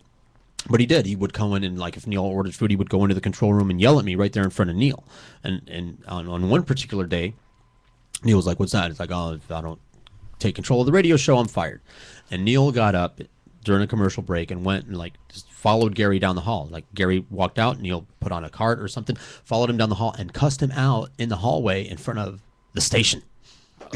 You son of a bitch, who the fuck do you think you are, going in there in the middle of my show and browbeating my producer in the middle of the show? He's got a job to do. He needs to be paying attention to my show, not you and your stupid, silly little horse shit. You asshole. You're a bully. How dare you go in the middle of my show and disrupt my show over your petty shit like eating food. If you got a problem with something I'm doing, you'd bring it to me and still leave my producer out of this, you son of a bitch. And then he went back in and finished the shit, and the door opens again. I'm like, and Gary says, I'm going to see you after the show. Yeah. And I said, that's why I asked that. I was going to say. And you just heard the Jorge Rodriguez show today. We're going to end very early. So no. So Neil goes, what was that? What was that this time? And I said, he's going to see me after the show. And Neil goes, he's going to see me after the show. And so I'm like, after the show, I trudge down the hall, and Neil passes me, like, like one of those cartoons, like one, I spun around. Neil passed me, goes into Gary's office, slams the door. I'm sitting out there. I'm sitting in the chair outside his office, like sitting outside the principal's office. Yeah, I was just about to say that. Gosh. Yeah. Man. And I'm just sitting out there. I'm all white knuckled, the sweat on my lip. I'm dry mouthed. I'm like, here it is. I just got this job, just full time. Just had a baby. I have baby. I just got this full time job, $11,000 a year. I know. Made it big. Anyway, I hear yelling. I hear yelling. I can't make it out. They're just talking over each other. I can't make any of it out. The door opens. Neil just storms by and he jerks his finger, towards the door. Thumb towards the door. Goes, your turn. I'm like, and I go in. And Gary's like, close the door. I'm like, close the door, and I sit down. That's me. I'm breathing. I'm hyperventilating. And Gary goes, first of all, I'd like to apologize. Oh. This is going good already. I said, what? He goes, it's very wrong of you to bring you in. Very wrong of me to bring you in a conflict that I'm having with Neil, and I understand that you don't have the ability to control Neil. Nobody has the ability. Very sorry, and you're doing a good job. And we'll go back to continue recording. You have to press that button that says continue recording. Then we're going to shut it off very soon. Don't forget the out music, instrumental or some shit, back timing, ID, that kind of thing. So then that's what Gary said, but then he immediately started to make my life a living hell by assigning me work that had nothing to do with the Neil Rogers show, including work that he knew that would be very disruptive towards my life. He knew that I had a baby and my wife was working and we were sharing a car. So he would assign me work that was nowhere near my shift, like produce the sports talk remote in the evening when he knew my wife was working. So I had to do this like weird drop her off at work with my kid in the car, drop my kid off at the mother's house, put the car seat in the station van, drop the car back off at the where my wife was working so that she could get a ride, and then I'd drive the van over here, and then my wife would pick me up and we would transfer the car seat, and just all this musical chairs with the car seat and me and then third people and on all this stuff. They're working me 60 hours a week for my salary, don't you dare say overtime, for 2 years. And I just kissed his ass and took it and sucked it up and said, thank you, sir, may I have another, and sucked it up and thank you, sir, may I have another, and kissed his ass. And eventually he started liking, he saw the error of his ways. All right, you're a good guy after all. Sorry I've been so hard on you. Just go back to being Neil's producer. Great. That lasted a month, and then he got fired. And the new guy came in and got him out. He was a cokehead and an asshole, and he's dead. Oh. The new guy, Steve Nickel, drunken cokehead, dead. Oh, was somebody going to sue me for slander? Can I slander a dead guy? Boy, talk about a faker. I don't even know. He was the program director job is a position of power. In case you don't know, you should probably be playing that music right now. The program, or I can play some what? Oh, okay. Roykstop works. How are you going to segue from this into the end of the hour ID? Thank you for being on the show with us today, Bruce. My pleasure. Larrnel, thanks for having me. Sorry you came in. You were just right on the end of it. We were going to trash you and beat you up and make fun of you for being a Mormon, but I didn't have a lot of time. Now we're just going to drop you in a sack. Next time, make you watch Flash Gordon. You can turn that down a little bit though while we talk over it, the vocal stuff. And that's it. We're going to be back every Friday with one person or another or several people. Don't forget all the stuff that we talked about. Luis the Artiste at Tate's Comic tomorrow, in between Oakland and Commercial, because he doesn't know any addresses. Right? I'm George. That's Randy. Yonder goes Black. Larrnel's over there, and Bruce was with us the whole day long. We solved all the problems of the world today. The She Play, she's only rockandroll.com. She Play coming up next on SoFloRadio.com.